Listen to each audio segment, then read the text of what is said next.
Ah non, c'est un rapport à terre. Comme je te dis, le petit quand il a écrit la préface de mon livre, si j'avais laissé continuer,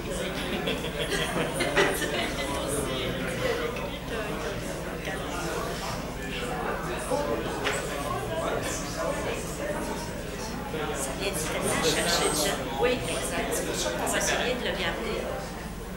On va essayer de garder ce temps.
Alors, rebonjour tout le monde. Nous allons enchaîner immédiatement avec Luc Dupont de l'Université d'Ottawa, au département de communication.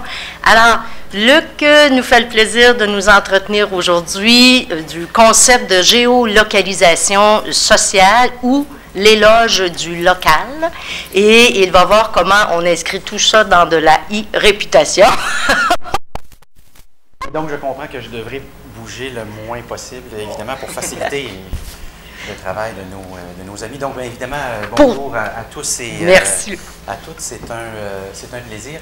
Je tiens à signaler d'entrée de jeu la participation également de Audrey Portella, qui, donc à titre d'étudiante d'assistance de recherche également, a travaillé sur ce dossier-là. Elle a pondu d'ailleurs un document très étoffé qui fait de mémoire autour de 45 pages, à l'intérieur duquel on retrouve un certain nombre d'hyperliens également. Ce que je vais vous présenter ici dans les prochains instants, c'est un résumé, évidemment, un succès d'année, entre autres de ces observations-là, mais aussi, bien sûr, dans le cadre de l'intervention d'aujourd'hui, je suis allé un petit peu plus loin pour expliquer d'une part ce qu'est la géolocalisation, en prenant pour acquis, bien sûr, qu'on ne serait pas tout à fait au fait de ce que ça peut représenter, parce que c'est drôle, je parlais justement à des gens en m'en venant ce matin qui me disaient « Moi, je ne fais pas de géolocalisation ». Sur quoi je répondais « Et oui, et tu as un téléphone intelligent sur toi? Oui, mais jamais je ne mets en marche la géolocalisation. » Alors évidemment que j'ai surpris cette personne-là en lui rappelant qu'elle faisait constamment de la géolocalisation si elle n'avait pas pris la peine de mentionner à son téléphone intelligent de ne pas en faire. Donc, surprise. Ce qu'on comprendra également, évidemment, avec le temps, c'est qu'il n'y a pas une géolocalisation, mais des géolocalisations, bien sûr, et qu'on travaille sur un matériau qui est en fait en mutation, donc avec les dangers, bien sûr, que ça représente. Et tout ça est fait également dans le cadre de mon laboratoire de recherche à l'Université d'Ottawa, laboratoire de recherche en communication marketing qui est subventionné par les gens de Cossette Communication Marketing, bien sûr, que je salue. Et bien sûr, ça débute avec une remarque de Pierre Delagrave qui disait il y a quelques années le monde du marketing et par voie de conséquence, bien sûr, des relations publiques et de la communication est en mutation profonde. C'est bien sûr les médias sociaux, c'est bien sûr la publicité également qui doit se renouveler, se transformer, qui se cherche à certains égards un nouveau visage. Il s'agit, par exemple, de faire une petite recherche toute simple sur Google, tendance de recherche, pour s'apercevoir que le mot géolocalisation, de façon générale, est en croissance quasi constante. En même temps, on n'observe pas l'explosion que l'on peut, en fait, noter dans d'autres types de communication. Donc, comme si on était à quelque part dans un carrefour. Et tout reste, à certains égards, à prouver ici. J'ai fait l'exercice intuitivement après avoir cherché géolocalisation. J'ai fait le même type d'exercice avec le mot publicité. Et je vous confirme qu'il s'agit d'un mot en déclin, donc de moins en moins utilisé depuis à peu près 10 ans. Alors, quand je vous disais il y a 2 instants, qui est le mot publicité, et à certains égards, le mot relations publiques aussi sont en transformation. On a un bel exemple de ça, évidemment. Je m'en voudrais de ne pas débuter avec une définition, nécessairement la plus large possible, donc géolocalisation, tout service web ou mobile basé sur l'utilisation des données géographiques mises au service des membres dans le cadre d'interaction sociale avec leur réseau et ou les acteurs de proximité. Et dans les faits, donc, ce qui est important de noter, même si je vais passer très peu de temps là-dessus, c'est que les marques, les entreprises, les plateformes qui permettent de faire de la géolocalisation, bien sûr, elles sont nombreuses, elles apparaissent et elles disparaissent, j'aurais aussi envie de dire, presque aussi rapidement. Comme quoi on n'a pas tout à fait identifié, là. On a le sentiment que tout ça est un projet en devenir. Alors, par exemple, ici, vous avez déjà certaines de ces bannières-là qui, au moment où on se parle, n'existent plus. Goala qui a été acquise par Facebook, qui par la suite s'est posé une drôle de question. Qu'est-ce qu'on fait avec ça? Compte tenu des coûts qu'on a, des montants qu'on a payés, qui ne sont pas publics au moment où on se parle, mais d'autant plus que donc cette bannière-là, maintenant, n'existe plus. Alors, on a un bel exemple, et après tout, Facebook, c'est pas rien quand on parle de médias sociaux, qui a franchi le cap récemment du 1,1 milliard de membres. Je sais qu'il est à la mode dans les cercles informés ces derniers temps de parler du déclin de Facebook, parce que bien sûr, les premiers utilisateurs de Facebook ont fini par s'ennuyer profondément de la plateforme, mais je pense que somme toute 1,1 milliard de membres à tout le moins, ce n'est pas négligeable. Ce n'est pas négligeable. Je parlais de géolocalisation. Concrètement, au niveau des techniques, plusieurs moyens de le faire. Par satellite, c'est souvent le moyen avec lequel on est le plus familier. Les réseaux de téléphonie mobile, après tout, ça s'appelait au départ des téléphones cellulaires. Et donc, ça ne s'appelait pas des téléphones cellulaires par accident. À partir du moment où vous me donnez accès à 3 tours, je peux logiquement vous identifier sur une carte assez rapidement. Par Wi-Fi ou Wi-Fi, donc, les Radio Frequency Identification, qui permettent là aussi de faire le travail, et bien sûr par adresse IP. Et je m'en voudrais de ne pas mentionner que dans les faits, concrètement, en fonction des plateformes, on utilise un moyen plutôt que tel autre. En fonction également des plateformes, on peut tantôt utiliser une combinaison de moyens également, ce qui permet d'ajouter des artifices à chacune de ces plateformes-là. Bien sûr. Le dernier, l'adresse IP étant de plus en plus risquée, dans la mesure où je constate, par exemple, j'ai des étudiants à l'université qui me rappellent ponctuellement dans mes cours de médias sociaux qu'il est désormais de plus en plus facile de simuler une adresse IP. Alors, vous voulez, par exemple, avoir accès à un site comme Zulu.com qui présente un certain nombre de contenus aux États-Unis qui ne sont pas accessibles concrètement au Canada. Alors, je n'oublierai jamais cet étudiant qui, à la fin d'un cours, était venu me voir très rapidement en me conseillant rapidement une petite application qui me permettrait de faire semblant que j'étais américain l'espace d'un instant afin d'avoir accès à ces différents contenus-là. L'autre chose qui m'apparaît très important quand on parle de géolocalisation, toujours dans un objectif de vulgarisation ici avec le court temps qui nous est alloué, c'est de rappeler qu'au fond, la géolocalisation s'inscrit dans une évolution naturelle de la toile, naturelle du web.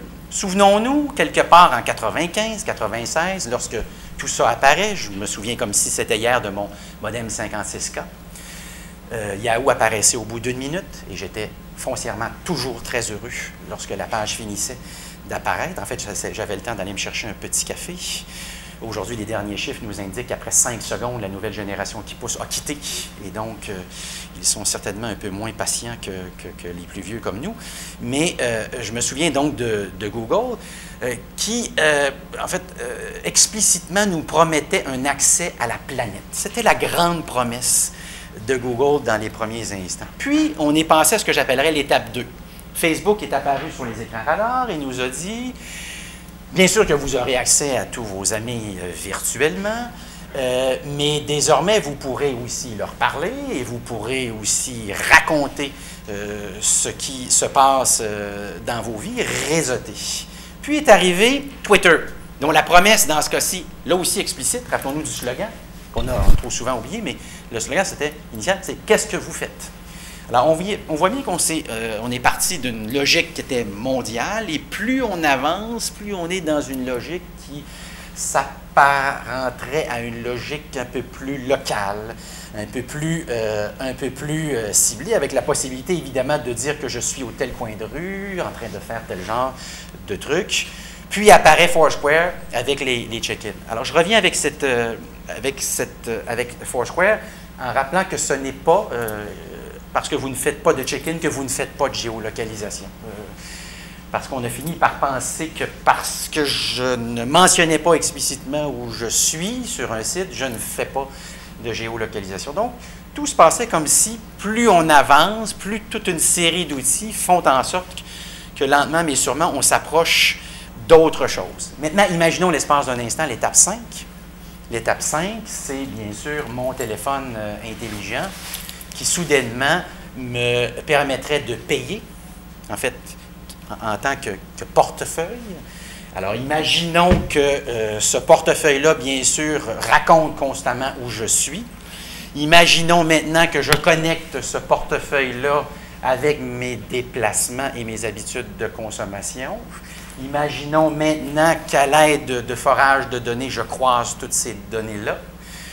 Évidemment, vous avez mis au point un moyen de communication, je crois, particulièrement puissant. Et je soupçonne qu'on s'en va, évidemment, lentement, mais sûrement, vers tout ça. Alors, imaginons qu'à force de croiser ces données-là, on constaterait que lorsque le professeur Luc Dupont se déplace à Québec, il a tendance à visiter tel restaurant. Dorénavant, à partir du moment où je constate qu'il se dirige vers Québec, je pourrais instantanément l'inviter à visiter ce restaurant-là. Je vous parle au fond du plus grand fantasme des marketeurs, qu'ils soient relationnistes, publicitaires, commanditaires ou autres, mais je ne vous parle pas de fiction, je vous parle de choses qui sont, sans jeu de mots facile ici, à 3 coins de rue. Donc, le check-in dans ce cas-ci. En d'autres mots, pour illustrer tout ça, on est passé de ceci à cela. On est passé d'une logique absolument mondiale et gigantesque à quelque chose qui est de plus en plus pointu. Et bien sûr, dans la mesure où je traîne avec moi mon téléphone intelligent, je suis constamment en train d'envoyer des messages, de renseigner certaines entreprises bien sûr sur mes déplacements, par voie de conséquence sur mes habitudes de déplacement, qui d'un point de vue relations publiques, bien sûr, valent certainement quelque chose. D'où l'importance aussi, en tant non seulement que consommateur, mais en tant que citoyen, d'où l'importance de s'intéresser à la géolocalisation. Parce que si on ne s'intéresse pas à la géolocalisation va s'intéresser à vous. Ça, il n'y a pas de doute possible là-dessus. Donc, Foursquare, qui est un bel exemple de ça, puis je vais vous donner dans 2 instants des exemples de ce qu'on peut faire, évidemment, avec ces différents outils-là. Donc, définition, technique, moyen de mesurer la géolocalisation, évolution du phénomène à travers le temps, bien sûr. Potentiel de la géolocalisation d'un point de vue marketing. Parce qu'on parle de gros sous actuellement. On ne parle pas simplement d'une nouvelle manière de communiquer et de faire des relations publiques, bien sûr. Au moment où on se parle, c'est autour de 5,1 % des ventes des magasins aux États-Unis qui sont, d'une manière ou d'une autre, la résultante d'outils de géolocalisation, en n'oubliant pas qu'il s'agit d'un phénomène en émergence, je le rappelle. Dans certains cas, on a fait des études un peu plus précises. Je pense à une entreprise comme Radio Shack qui s'est aperçue que lorsque vous faites de la géolocalisation, entre autres dans leur magasin, vos dépenses de consommateurs explosent. En fait, sont multipliées par 3. En d'autres mots, et c'est un vieux principe évidemment de communication persuasive, si je m'implique dans la communication, les probabilités évidemment que dans ce cas-ci, j'achète davantage à l'intérieur du magasin, manifestement, semble évidente. D'où l'intérêt, bien sûr, en tant qu'entreprise, d'investir et de réfléchir sur la géolocalisation. Je vais aller un peu plus loin que ça. Foursquare ajoute mensuellement 1 million d'utilisateurs. Évidemment, vous me direz qu'on est très loin de ce qu'on peut observer du côté de Facebook. Soit, mais à la lumière de l'item précédent, la propension à consommer davantage de produits dans la mesure où vous êtes, vous manipulez des outils de géolocalisation, évidemment, fait en sorte qu'à certains égards, ce million de consommateurs-là, potentiel ajouté mensuellement, en fait, n'est certainement pas négligeable.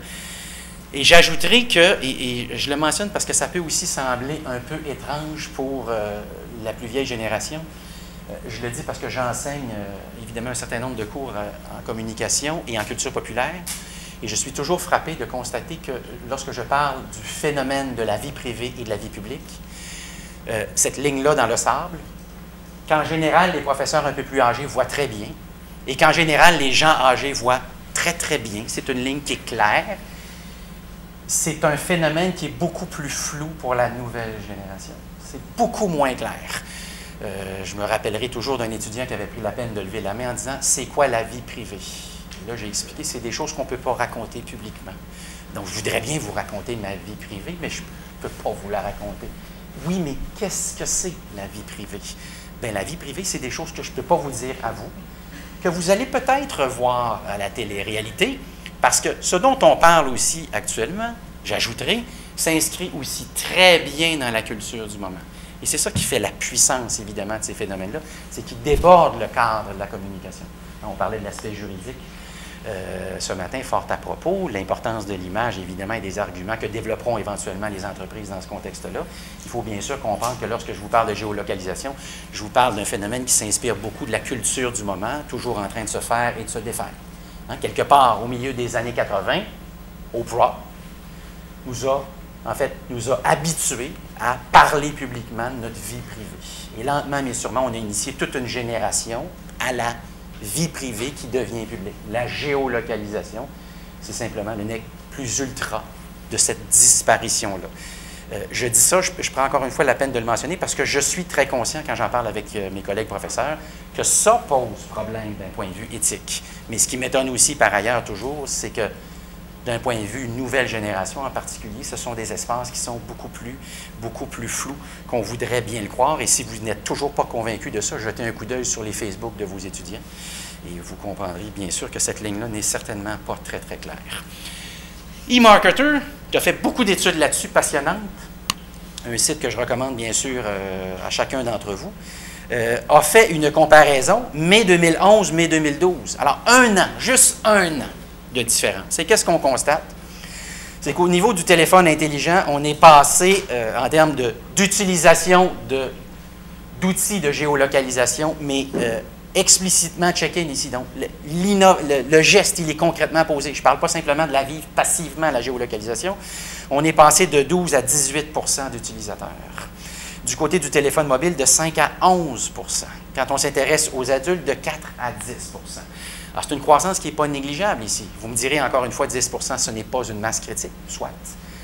Mais on est passé de 4 à 10 en un an, et on parle d'un phénomène qui est, somme toute, en émergence. Parce que c'est un phénomène qui est encore, qu'il faut encore ponctuellement définir. Alors, vous pouvez bien sûr imaginer les chiffres pour février 2013 ne sont pas disponibles au moment où on se parle, mais bien sûr que vous pouvez imaginer qu'on est passé probablement à quelque chose comme 22 ou 23 % dans le cas du téléphone intelligent, sûrement. Je vous parle de géolocalisation depuis quelques instants. Je vais me permettre une autre différence. Alors, toujours dans un contexte de développons des typologies, essayons de classer les géolocalisations les unes et les autres. Quand je vous dis qu'on fait tous de la géolocalisation, quand vous vous renseignez sur la météo d'une ville, vous êtes dans le domaine de la géolocalisation, même si a priori, vous ne pensez peut-être pas en faire.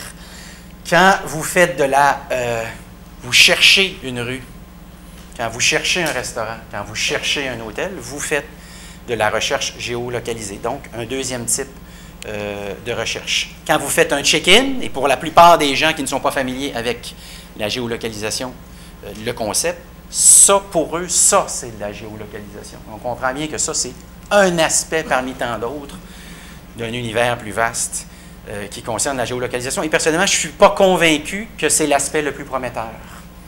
Dans la mesure où je dois prendre la peine de m'identifier, la peine de vous dire où je suis, bien sûr qu'on aura compris que dans la mesure où éventuellement tout ça se fera d'instinct, sans trop réfléchir, avec les moyens que ça permet, parce que c'est un moyen parmi tant d'autres, bien sûr, de faire de la géolocalisation.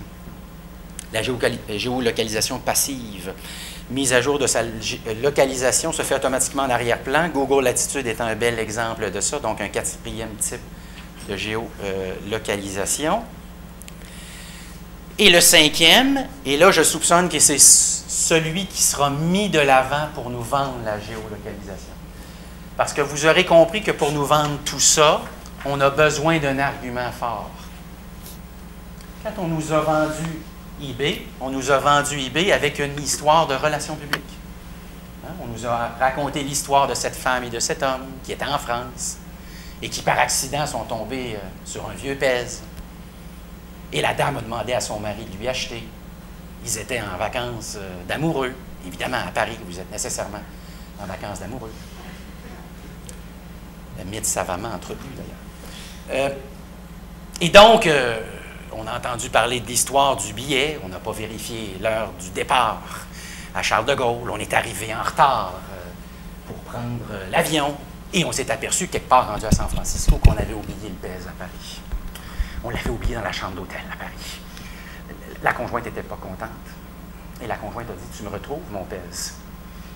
Et le fondateur de eBay nous a raconté qu'il a eu soudainement cette idée de créer un site sur lequel on pourrait vendre comme ça toutes sortes de choses, ce qui lui a évidemment permis éventuellement de racheter le fameux pèse. Maintenant, 10 ans plus tard, par accident, on a appris que toute l'histoire que je viens de vous raconter est totalement fausse. En fait, ça s'appelle méchamment une histoire montée de toutes pièces pour, au fond, nous vendre un espoir, la promesse du net. C'est absolument génial. Je prétends que la promesse de la géolocalisation, c'est l'item 5. C'est la sécurité. La géolocalisation vous permettra de vous assurer, par exemple, que votre voiture, au cas où un brigand déciderait de la chipper, on va la retrouver. Et donc, au nom de ça, vous pourriez m'indiquer constamment où vous êtes. En fait, où est votre voiture? Mieux que ça.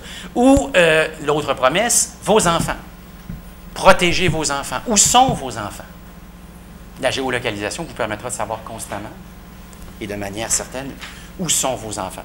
Le nerf de la guerre, je crois, c'est le 5e item. À partir du moment où nous aurons adhéré à ce 5e item-là, il deviendra beaucoup plus facile par la suite de nous vendre plus largement ce concept-là. Maintenant, allons un petit peu plus loin.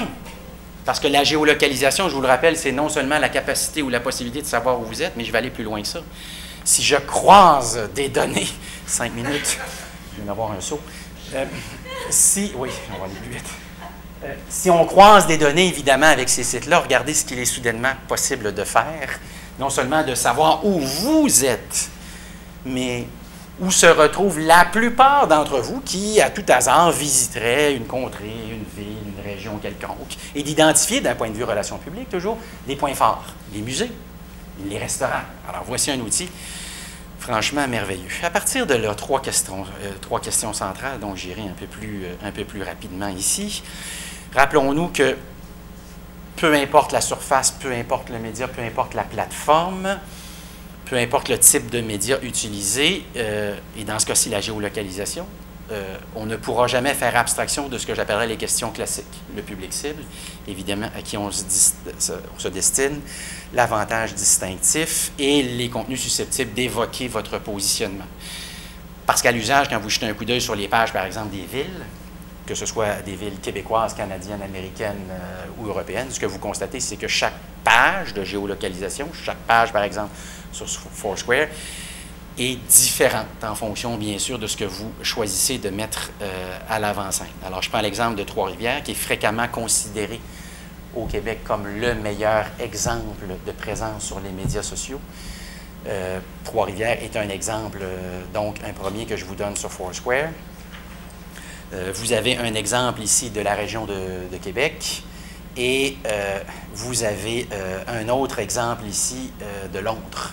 Donc, dans chacun des cas, des pages qui permettent de mettre à l'avant-scène ce que j'appellerais des vedettes matières. Donc, tantôt un musée, tantôt un bon resto, tantôt un lieu public.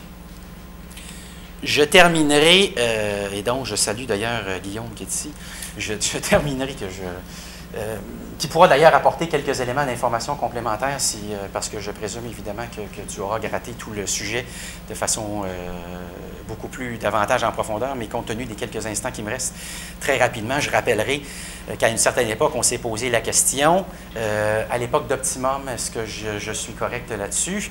On s'était posé la question, comment on pourrait utiliser ces outils-là, évidemment, pour faire la promotion, relations publiques, de Montréal. Alors, dans un temps 1, on a évalué les différentes plateformes, on a jeté un coup d'œil sur Foursquare, sur d'autres plateformes également, et on a conclu dans ce cas-ci que Foursquare n'était pas la plateforme la plus pertinente pour toute une série de critères, entre autres, je crois me souvenir d'un critère financier exact, ce qui n'est jamais évidemment négligeable quand on fait des relations publiques. Donc, à partir de ce constat-là, on s'est donné un certain nombre d'objectifs, parce que là aussi, que l'on fasse de la géolocalisation, relations publiques, que l'on fasse de la communication au sens large, de la publicité, de la commandite ou de la promotion, on est toujours dans ces eaux-là. Alors, on a identifié un certain nombre d'objectifs, je vous les donne rapidement. Dans certains cas, fidéliser la clientèle, générer du trafic, cibler les relations publiques, organiser un événement, proposer un avantage unique, devenir un influenceur, rejoindre un influenceur, parce que là aussi, on s'aperçoit à l'usage que la première génération de gens qui sont sur ces outils-là sont ce que j'appellerais des gens fort bavards, hein? Qui ont l'extraordinaire avantage de raconter un paquet de choses. Un peu à l'instar de Twitter il y a 3 ans. Pas aujourd'hui, il y a 3 ans. Alors, bien sûr que dans un cas comme celui-ci, ça permettait de rejoindre des influenceurs et bien sûr attirer des auditoires ou des audiences qui autrement ne seraient pas rejointes. Je vous rappelle, et j'ai inscrit ça dans dans une réalité plus large quand je parle de médias sociaux, qui est celle de l'objectif de communication. Pardon, bien sûr qu'en fonction de la séquence, vous êtes dans une logique d'attention, je continue à penser que les médias traditionnels sont préférables. Vous êtes dans une logique de considération, géolocalisation, visiter une ville, je pense qu'on est quelque part là. Certains médias peuvent être davantage intéressants. Vous êtes bien sûr dans une logique de conversation. Effectivement, les médias sociaux peuvent se révéler fort utiles. Et bien sûr, toute la question de la géolocalisation. Les cibles, je vous les donne rapidement. 2 cibles qu'on avait identifiées, les marchés internationaux, plus particulièrement les États-Unis, et les Montréalais, bien sûr, pour développer un sentiment de fierté. Comme quoi, vous avez aussi, dans le cas de la géolocalisation, tantôt un public primaire, tantôt un public secondaire. Donc, les cibles. La stratégie, créer un certain nombre d'itinéraires, favoriser évidemment la découverte de la ville, et je pense que la géolocalisation permet ça pleinement. C'est un outil absolument en fait extraordinaire à point nommé pour des stratégies de cette nature-là. On tablait bien sûr sur le bouche à oreille.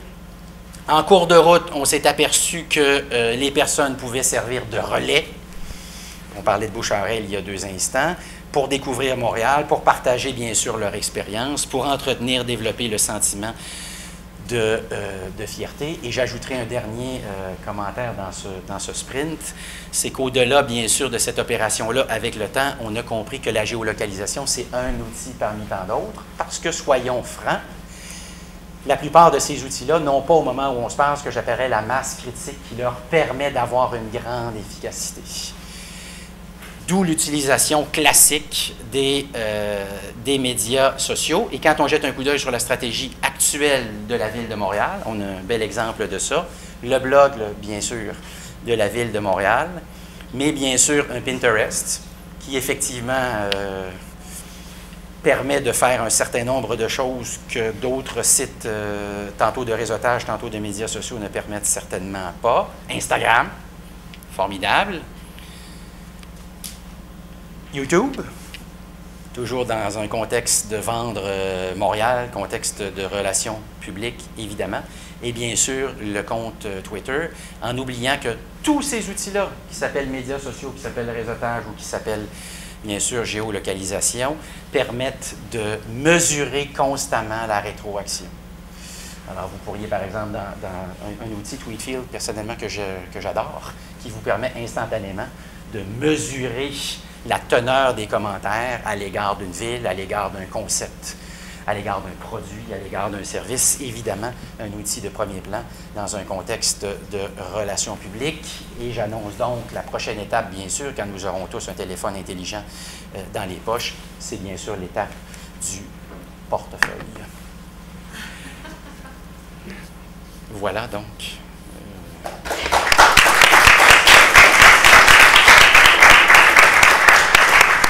Merci beaucoup, Luc. Questions, commentaires, remarques? Dis-moi, moi j'aurais une question tout à l'heure quand tu vas parler de la sécurité, puis que l'étape 5 qui était de vendre l'élément sécurité serait l'avenir de la géolocalisation. Est-ce que l'histoire ne se répète pas? Comment avons-nous vendu? Comment les jeunes ont vendu aux parents l'idée de leur acheter un cellulaire? Absolument. Et ce qu'on oublie souvent, et je pense à de très grandes entreprises dans le domaine des télécommunications au Québec, mais ce qu'on oublie souvent, c'est que lorsqu'on jette un coup d'œil sur les toutes premières campagnes de cellulaire au Québec, l'argument clé, c'était « dormez sur vos deux oreilles », donnez, ou en fait, à votre fils, votre fille, un cellulaire. Évidemment qu'à travers le temps, le fils ou la fille a compris que ça permettait probablement au papa ou à la maman de le suivre avec beaucoup d'avantages d'efficacité. Et c'est pour ça d'ailleurs qu'éventuellement, ils nous ont interdit son Facebook. Mais effectivement, c'est un argument qui m'apparaît absolument clé et extrêmement porteur. Parce qu'encore une fois, au risque de me répéter, on a besoin d'un argument porteur dans ce cas-ci. Parce que la génération un peu plus âgée, elle fait très bien la différence entre la vie privée et la vie publique. Oui, Emma? Oui. J'aimerais savoir, c'est quand même un énorme pouvoir que la géolocalisation, à quel point les conséquences, les points négatifs sont importants par rapport à tous les avantages qu'on vient de d'énumérer. Dans la lignée de cette question-là, ce que vous soulevez là m'amène à dire qu'il est important pour nous, bien sûr, chercheurs, de s'intéresser à la géolocalisation, mais aussi, en fait, monsieur et madame tout le monde, qui déambule, qui souvent le fait à son corps défendant en ignorant qu'on peut la suivre en fonction de ses déplacements. C'est donc, quand on parle de géolocalisation, bien sûr, a priori, quelque chose qui intéresse les entreprises, et les organismes, qu'ils soient publics, parapublics, également privés. Mais je pense que tôt ou tard, le citoyen sera condamné également à s'intéresser effectivement à ces outils-là. Maintenant, le sentiment que j'ai à ce stade-ci, c'est qu'on n'est pas tout à fait conscient de tout ce que ça permet. Après tout, je tombais récemment sur une étude dans laquelle on demandait « Êtes-vous conscient que vous retrouvez dans votre ordinateur des témoins, des cookies? » Et j'étais renversé du pourcentage de Canadiens et d'Américains qui ne sont pas au courant de ça. Or, on parle de quelque chose de très banal, d'un lieu commun, mais ces petits bouts de pain-là, du petit pousset, ils se retrouvent bien sûr dans notre ordinateur, souvent à notre insu. J'ai d'ailleurs, il y a une couple d'années, un certain nombre d'étudiants qui s'étaient donné un défi de retirer systématiquement de leur ordinateur tous ces cookies. Et ce qu'on me racontait, c'est que naviguer sur le web devenait à peu près impossible. Parce qu'évidemment, constamment, on déposait dans leur ordinateur des petits bouts de pain afin de les suivre. Mais c'est un débat essentiel parce que j'y reviens encore une fois, mais à partir du moment où je couple vos déplacements, vos habitudes de consommation et votre portefeuille, évidemment, j'ai une arme de marketing de destruction massive. Il n'y a pas de doute possible. là-dessus. D'autant plus que je rappelle que la plupart des gens le font à leur corps défendant, en ignorant bien sûr souvent que ça se passe comme ça. Et ça veut aussi dire, juste avant de prendre l'autre, ça veut dire qu'il va falloir, tôt ou tard, on va se poser la question, et qu'est-ce qu'on fait avec ça? Je suis convaincu que c'est une question qu'on finira par se poser en espérant qu'on se la pose plus tôt ou plus tard. Oui? Mais ce ne serait pas autour de cette relation-là que va se construire, au-delà d'un sentiment de sécurité, disons. Parce que l'exemple que j'ai en tête, c'est tout le temps de me dire, en ce moment, je ne sais plus quelle compagnie d'assurance vend un forfait comme au kilométrage, que je me dis qu'il doit nécessairement être associé à une logique comme ça, là, de géoréférencement, et qui fait le pont avec un incentive financier. Oui. Ou encore de géolocalisation, comme dans « je vais t'offrir un rabais ». Oui. Fait que je me dis, au-delà d'aller vers la peur, on va aller vers le portefeuille direct, étant donné que c'est fort probablement la relation qu'ils veulent tisser. Effectivement. Maintenant, dans ce cas-ci, ce qui, à mon avis, initialement limite un peu le développement de ça, c'est ce que vous racontez là, c'est la face observable, hein? C'est l'iceberg. Et je le vois. De la même manière que quand vous me demandez d'indiquer que je suis dans un restaurant, c'est la face observable. Hein? De la même manière que la publicité est souvent la face observable d'à peu près n'importe quelle opération de relations publiques, les relations publiques étant un peu plus diffus, un peu plus difficile à pointer du doigt ou à identifier pour le commun des mortels. Dans ce cas-ci, je crois qu'initialement, ça ralentit, en fait, à certains égards, le développement de ce concept-là au sens plus large. Et je continue à penser que dans la mesure où je ne la verrai pas, cette géolocalisation-là, il risque d'être davantage efficace. Parce que la persuasion, au fond, communicationnelle, ce qui fait souvent sa force, nous ont enseigné, bien sûr, à travers le temps, bien des chercheurs, elle est souvent d'autant plus efficace que je ne la vois pas. Et donc, c'est pour ça que je ne suis pas certain que le futur, c'est juste ça ou ce n'est que ça. Je pense que Foursquare nous a déjà montré certaines limites avec le temps. Et je continue à penser que le forage de données est le futur. De la même manière, vous vous en souviendrez peut-être, il y a quelques années, Target avait comme ça reconnu publiquement croiser vos dépenses de carte de crédit avec des comportements d'achat. Et après avoir croisé des milliers, voire des milliards de données, ils ont découvert, par exemple, qu'une femme enceinte, normalement, achète un certain nombre de produits et en jetant un coup d'œil sur sa clientèle, elle a identifié comme ça des femmes qu'elle croyait être enceintes. Elle leur a envoyé des promotions visant à leur permettre d'acheter ces produits-là.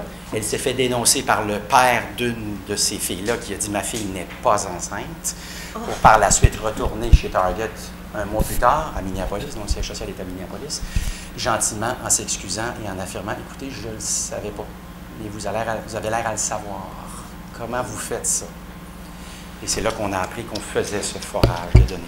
OK, donc c'est là, à ce moment-là, que vous dites que on le sait pas. Il est d'autant plus efficace qu'il est subtil.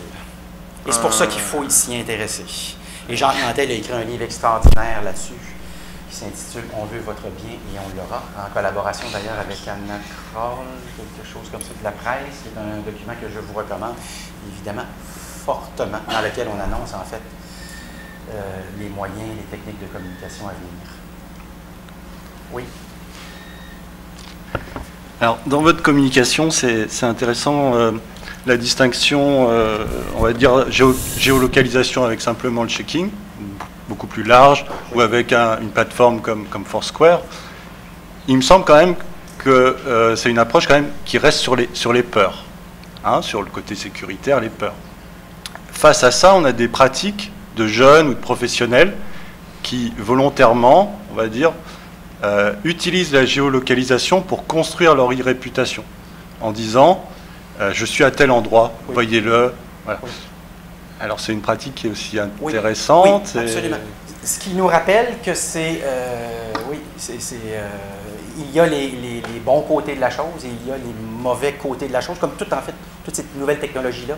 Elles ont toujours des aspects tantôt en fait, que l'on peut valoriser, tantôt néfastes à certains égards. Et il en tient au fond qu'à nous aussi, à organiser éventuellement tout ça. Parce qu'on parle, bien sûr, je rappelle au risque de me répéter, mais de technologies qui sont en développement et en devenir.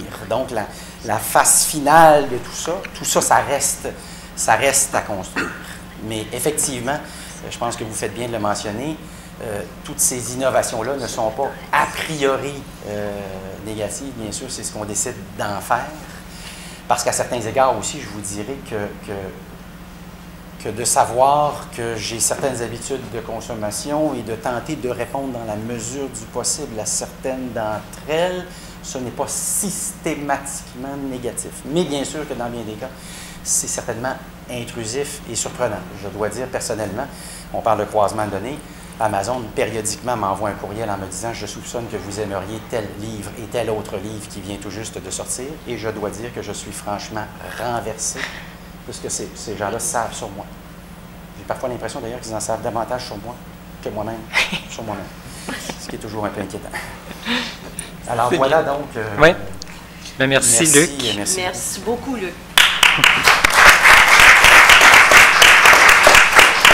J'inviterai maintenant Patrice Leroux à prendre place. Patrice Leroux de l'Université de Montréal qui va nous présenter une communication avec le titre « Un cadre conceptuel et critique pour mieux comprendre la e-réputation, transparence, porosité et pouvoir de transformation ». Puis pendant qu'il cherche son PowerPoint, je vais lire... Ça a l'air compliqué, mais ça ne l'est pas. Je vais lire le premier paragraphe. Cette question de géolocalisation, c'est absolument intriguant, bouleversant, je dirais même apeurant jusqu'à un certain point, parce que je pense que M. Dupont, la clé là-dedans, c'est le forage de données, effectivement. Après 5 ans, 10 ans, les gens, on aura tellement de données sur nous qu'on va être en mesure d'établir un certain profil. Ben, cette personne-là, qu'on a géolocalisé depuis 10 ou 15 ans, on pense qu'arrivé à 35 ans, on peut lui pousser tant de contenu, voici, et c'est ça qui... c'est vers ça qu'on va, alors c'est... Est-ce que c'est la dernière chance pour les publicitaires? La géolocalisation, on verra, mais c'est assez... c'est fascinant, ça c'est sûr. Attends, j'annule. Donc, Patrice va nous proposer d'examiner 3 caractéristiques des relations publiques en ligne, la transparence, la porosité et le pouvoir de transformation. Ah, ok, je comprends. Donc... OK, voici, on va y aller. Là, je suis rendu à la fin, on va aller au début, n'est-ce pas? Et puis, affichage, mode plein écran. Est-ce qu'il se met en mode plein écran? D'accord. Alors, effectivement, pour aborder les enjeux de la réputation numérique, on peut examiner 3 caractéristiques des relations publiques numériques ou en ligne. Donc, la transparence, la porosité et ce que j'appelle donc le pouvoir de transformation, ou ce que les Britanniques appellent le agency, donc Internet comme agent de changement. D'abord, quelques petites mises au point au sujet des différentes définitions. Alors, la réputation numérique, bon, on a vu depuis ce matin, plusieurs définitions. Celle que je propose, c'est donc l'agrégation de l'identité, de l'empreinte et de l'image numérique. Et les 3 sont le plus souvent obtenus à travers justement les résultats des moteurs, mais aussi à travers d'autres canaux du web. Lorsqu'on parle d'identité numérique, c'est déjà un peu plus personnel, c'est-à-dire c'est des contenus que nous on offre à partir de nos propres canaux, de nos propres plateformes. Donc mon blog, mon compte Twitter, ça pourrait être une bio sur le site traditionnel de l'université, etc., mon profil professionnel. Lorsqu'on parle d'empreinte numérique, là, c'est déjà un petit peu autre chose. C'est un peu plus libre, un peu plus flottant. Donc, c'est des traces que j'aurais pu laisser et que j'ai même peut-être déjà oubliées, mais l'Internet n'a pas oublié. Commentaire sur un blog de quelqu'un d'autre, ça peut être une critique que j'ai faite sur Amazon ou sur TripAdvisor, et j'en ai déjà fait, effectivement, à la fois des critiques de livres et puis des critiques d'hôtels ou de restaurants, une pétition en ligne. Et en fait, l'image numérique, bien évidemment, c'est ce que les autres disent de nous à propos de leur propre identité numérique et parfois aussi à partir de leur propre empreinte numérique également. Donc, une question de perception. L'an passé, il y a des chercheurs du Cyrano qui ont sorti un rapport que j'ai trouvé intéressant, qui est la réputation de votre entreprise. Est-ce que votre actif le plus stratégique est en danger? Et effectivement, pour le Cyrano, la réputation, dans le fond, c'est un actif incorporel qui a été bâti à travers le temps et qui représente, dans le fond, à la fois la valeur et la confiance qu'on accorde à une entreprise ou que les parties prenantes vont accorder à une entreprise. Ce qui est intéressant, c'est que les chercheurs reconnaissent que la réputation à elle seule, peut constituer le plus important moteur de création ou de destruction de valeur. On dit également que certaines études démontrent une possibilité de 80% qu'une entreprise perde plus de 20% de sa valeur au moins une fois sur une période de 5 ans. C'est certainement ce qui est arrivé chez SNC-Lavalin depuis le début de l'année, et peut-être même encore davantage avec ce qu'on a appris dernièrement. On apprend aussi qu'au Québec, il y a seulement 50% d'entreprises qui avaient été évaluées, qui avaient mentionné la réputation dans leur rapport d'entreprise ou autre outil de communication, et aussi aucune des entreprises qui a affirmé que la réputation est un actif effectivement important possédait un système de gestion pour mesurer et la gérer. Alors ça, c'est quand même assez incroyable. Alors donc, transparence, porosité et agent de transformation, ou pouvoir de transformation. Bon, c'est évident que la transparence est un processus par lequel une organisation accepte donc de transmettre, de divulguer des informations, des connaissances. Il y a plusieurs, ce n'est pas exhaustif, mais il y a plusieurs types de transparence. Alors, évidemment, on sait que c'est une tendance lourde du management. On veut davantage d'ouverture, on veut davantage d'imputabilité de la part de nos organisations. Pour certains, c'est une pierre d'assise même de la démocratie. Ça fait partie d'un savoir-être. Et tout ça, ça a des conséquences, évidemment, sur la réputation numérique. Alors, il y a une transparence volontaire. Donc, c'est des informations qu'on rend publiques par notre site web, les échanges par courriel. On offre un fil RSS, etc. Il y a une transparence plus institutionnelle ou de facto, je dirais même involontaire. Donc, c'est des informations qui sont disponibles ailleurs. J'en viens jamais. Je suis toujours surpris par le fait que plusieurs managers de la communication, des relations publiques, je suis surpris à quel point eux-mêmes sont surpris de découvrir le nombre et la quantité d'informations qui existent sur leur propre entreprise, sur leur propre organisation, informations dont ils ne sont pas vraiment responsables directement. Ils disent, ah mon Dieu, je ne savais pas qu'il existait autant d'informations et qu'ils se disaient autant de choses sur nous-mêmes. Alors ça, c'est une transparence un peu plus involontaire ou de facto. Il y a aussi ce qu'on appelle évidemment la transparence radicale. La transparence radicale, tout est public, les processus décisionnels, les versions d'un projet, les itérations, etc. Il y a certains risques, bon, dépendant des organisations. Je sais que la Global Alliance, dont je parlais un petit peu tout à l'heure, avec ces fameux projets, les mandats de Melbourne, etc., tout était public, les travaux, etc., jusqu'au projet final. Ce ne sont pas évidemment toutes les entreprises qui peuvent se permettre, qui peuvent s'ouvrir à cette transparence radicale-là. Et il y a finalement aussi la transparence contrôlée. Donc, c'est des informations qui sont diffusées au compte-gouttes.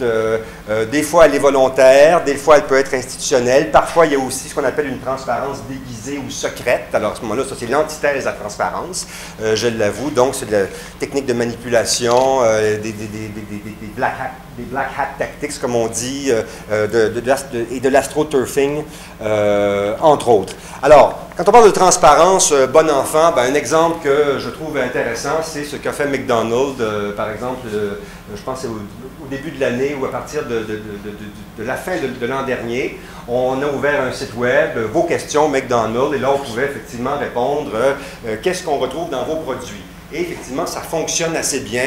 Les gens vont répondre à toutes sortes de questions, parfois un peu surprenantes, parfois tout à fait correctes. Mais ça, c'est un effort, effectivement, de transparence que j'ai trouvé intéressant.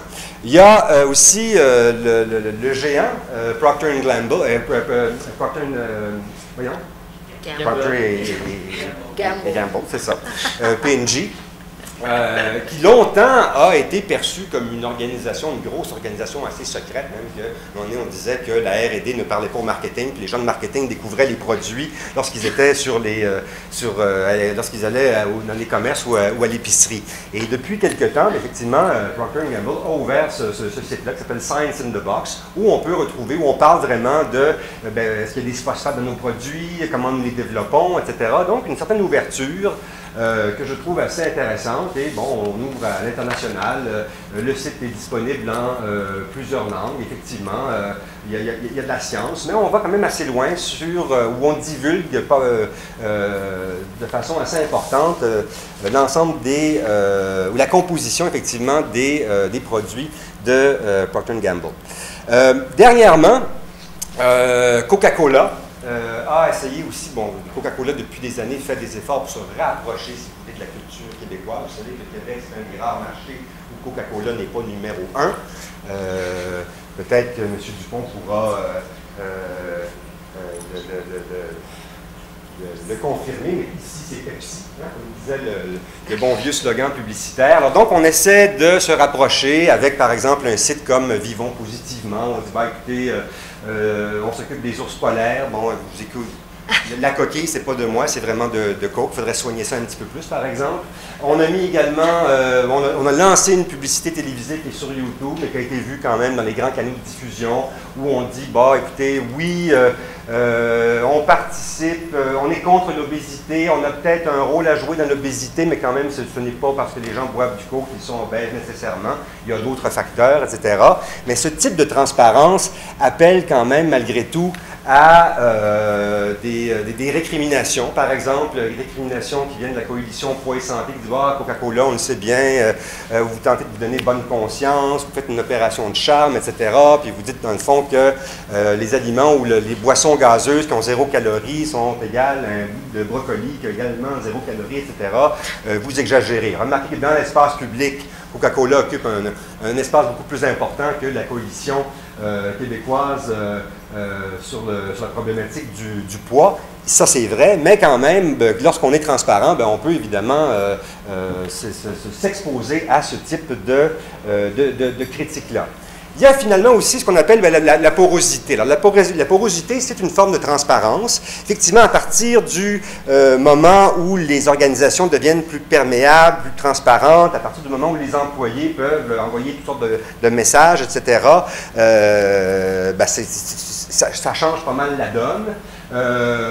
C'est des interactions qui vont modifier les comportements. Bon, quand on parle de porosité, tout de suite, en général, on pense à des fuites. Les fuites ont existé depuis toujours, mais on dirait qu'elles sont amplifiées maintenant à cause, justement, de cet accès à nos téléphones intelligents, aux médias sociaux, etc. Bon, il y a des histoires connues, Canon, Apple, Francesca, il n'y a pas longtemps. Francesca, c'est un magasin de vêtements dans le sud des États-Unis qui n'est pas connu ici. À un moment donné, le PDG a été remercié parce qu'il tweetait des renseignements financiers. Alors, c'est comme s'il ne voyait pas la connexion entre ce qu'il ne pouvait pas dire, parce que c'est réglementé, et il parlait, par exemple, des réunions au conseil d'administration, des actions qui avaient été vendues. À un moment donné, il y a eu une espèce d'audit. On dit, hey, mais qu'est-ce qu'il raconte? C'est contre la loi. Alors, il a été remercié. On pense au contenu généré par les utilisateurs et on croit d'ailleurs que cette question de porosité-là aurait mené justement à l'élaboration des chartes et des fameuses politiques d'utilisation des médias sociaux. Alors, quand on est évidemment dans ce monde un peu plus poreux, il peut y arriver des choses comme ça. Je ne sais pas si vous êtes au courant de cette crise qu'a subie la Banque royale du Canada il y a quelques mois seulement. La Banque royale du Canada aurait ou s'est fait accuser d'engager des travailleurs de l'Inde, donc des travailleurs étrangers, qui sont venus au Canada, qui ont été formés par des gens, entre autres, en Colombie-Britannique, et ces gens-là qui ont formé des gens de l'Inde ont été remerciés. Alors ça a fait une espèce de tollé immense, à tel point que le président a dû effectivement reculer et dire écoutez, c'est pas tout à fait ça. Enfin, d'abord, il y a eu un déni. Alors, il y a eu le déni, on s'est caché derrière un cadre un peu plus juridique. On dit non, la Banque royale n'engage pas de travailleurs étrangers, ce n'est pas vrai. Et enfin, légalement, c'était vrai ce qu'il disait, parce que c'était un sous-fournisseur qui s'appelle donc Highgate de l'Inde, qui engageait ces gens-là qui étaient venus. Alors donc, il s'est caché un petit peu derrière ça, mais ça n'a pas tellement bien fonctionné. Alors, la date est importante. Consultez le 20 avril 2013. Le communiqué date du 11 avril et évidemment le titre est pas mal laconique. Hein? RBC diffuse une lettre ouverte aux Canadiens. Il n'y a rien de plus plate que ça. Alors, et c'est beaucoup plus bas que là on voit soyez assurés que je vous écoute, c'est Gordon Dixon qui parle et que nous prenons les engagements suivants. En premier lieu, il vient assez loin dans le communiqué. Je tiens à offrir mes excuses aux employés touchés par cette entente d'impartition. Nous aurions dû faire preuve de plus d'attention et leur offrir une aide.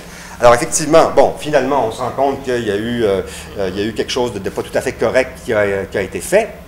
Mais là, rendu au 5 mai, je tape les mots-clés RBC Foreign Workers CEO et en français, j'ai eu à peu près le même type de résultat quand j'ai tapé RBC Impartition Travailleurs étrangers. Et pour mon collègue Martin Lessard, Martin j'ai également fait le test avec la navigation privée. Parce que tu sais que on peut enlever les cookies, les caches, etc.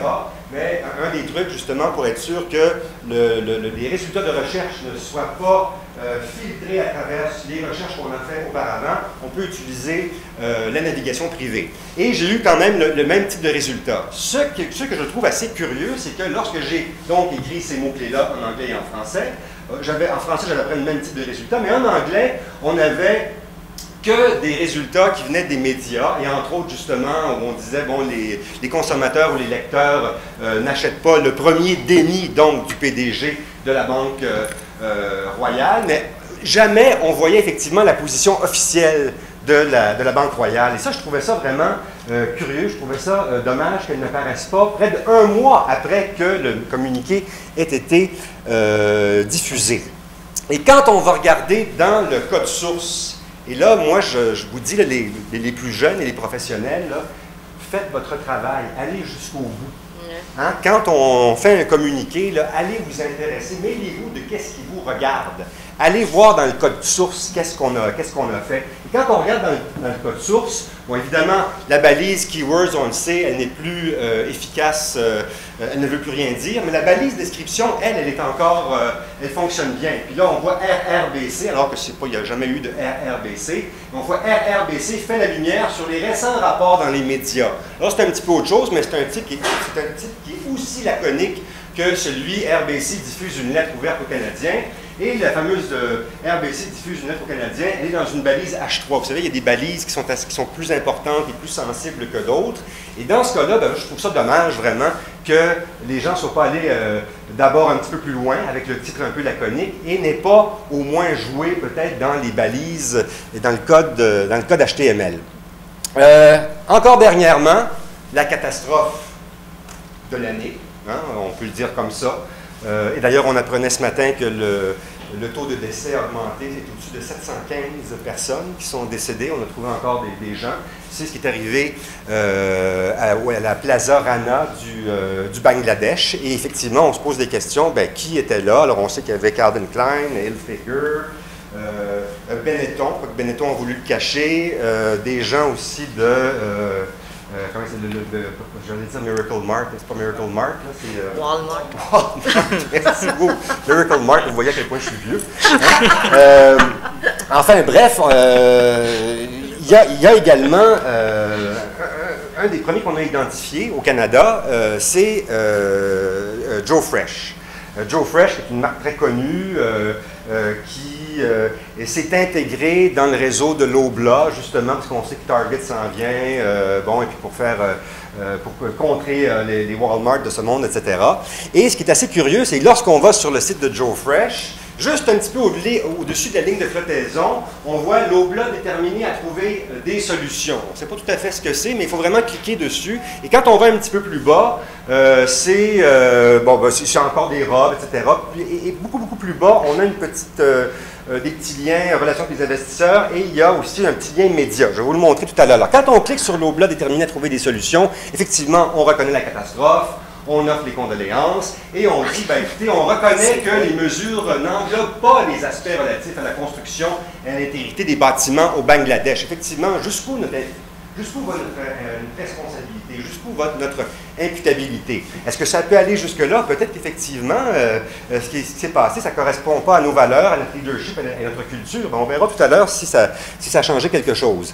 Et alors, quand on va un petit peu plus bas à partir du site, donc en dessous de la ligne de flottaison, et qu'on clique sur l'onglet « Médias », on tombe sur un communiqué de presse qui a été émis le 25 juillet 2012. C'est le dernier communiqué de presse. Alors donc, Joe Fresh annonce un partenariat de vente au détail avec JCPenney. JCPenney qui n'avait pas assez eu d'emmerdement et de difficultés depuis 2 ans. Là, il y a ça qui arrive. Donc, il y a vraiment une énorme tuile qui leur est tombée sur la tête sans vouloir faire de vilains jeux de mots. Et effectivement, aux États-Unis, on en a un petit peu parlé. Forbes en a parlé, The Daily Beast en a parlé. Mais curieusement, le jour où c'est arrivé, les actions de JCPenney ont augmenté. Parce qu'on voyait que les analystes, ça n'a rien à voir, c'est Joe Fresh, c'est un client ou un fournisseur de JCPenney parmi tant d'autres, etc. Et on disait, bon, vous savez, le consommateur américain moyen, il tend à oublier ces choses-là, il tend à oublier le prix élevé que certaines organisations ont à payer pour avoir vraiment des souliers et des vêtements à bon marché. Mais c'est assez intéressant aussi, si on va sur le site de JCPenney, sur le site des communiqués de presse, on se rend compte qu'absolument rien du tout sur la catastrophe au Bangladesh. C'est assez curieux. Alors évidemment, qu'est-ce qu'on fait quand la plupart des grandes crises qu'on peut affubler souvent de crises ou de problèmes de relations publiques sont en fait le résultat soit de pratiques opérationnelles déficientes ou de gestion défaillante et non pas de communication déficiente. C'est ça le problème. Souvent, je dirais que les crises ne naissent pas dans les médias sociaux. Elles sont amplifiées, mais ce n'est pas les médias sociaux qui font les crises. Et c'était un petit peu la même chose ici. Alors on disait dans Forbes, Boeing n'a pas un problème un problème d'avion, mais pas un problème de relations publiques. Et curieusement, là aussi, c'est un cas d'impartition. C'est les problèmes avec le fameux Dreamliner qui vient d'être résolu apparemment depuis quelques semaines. Alors, qu'est-ce qu'on fait quand on est devant un problème comme ça? Alors, donc, transparence, porosité et aussi le fameux pouvoir de transformation, Internet comme agent de changement. Alors, à la fois les messages peuvent être modifiés par les technologies et les gens. Alors, quand on parle de pouvoir de transformation, c'est les mash-ups, c'est la juxtaposition, c'est l'intégration de contenu. Sur YouTube, effectivement, à partir du moment où je peux intégrer la vidéo de Coca-Cola qu'on a vue tout à l'heure, ben je l'intègre dans mon blog, mais pour le dénoncer. Donc, les compagnies ne savent plus exactement qu'est-ce qui se passe avec leur contenu. Elles peuvent bloquer les commentaires, dire non, on n'a plus de commentaires, mais souvent, elles ne peuvent pas aller un petit peu plus loin et dire non, c'est pas possible de l'intégrer. Généralement, sur YouTube, on ne peut pas jouer jusqu'à ce point-là dans cette intégration-là. On ne peut pas dire à YouTube, je ne permets pas l'intégration. Jusqu'à preuve du contraire, là, c'est peut-être possible, mais en tout cas, Cook ne l'a certainement pas fait.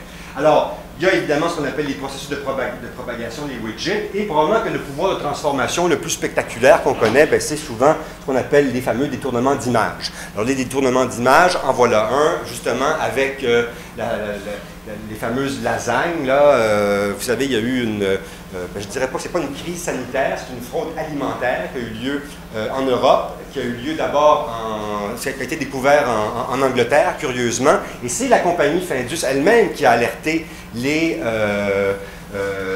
autorités. C'est-à-dire qu'on vendait des surgelés, de la lasagne avec de la viande bovine, mais on a découvert que c'était de la viande chevaline.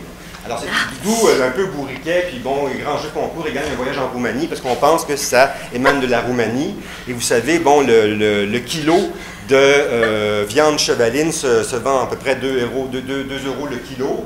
Viande bovine, c'est environ 5 euros. Alors, sur 52 tonnes, c'est pas le même prix. Il y a quelqu'un qui a fait de l'argent quelque part. Donc, c'est une fraude alimentaire, c'est une fraude financière.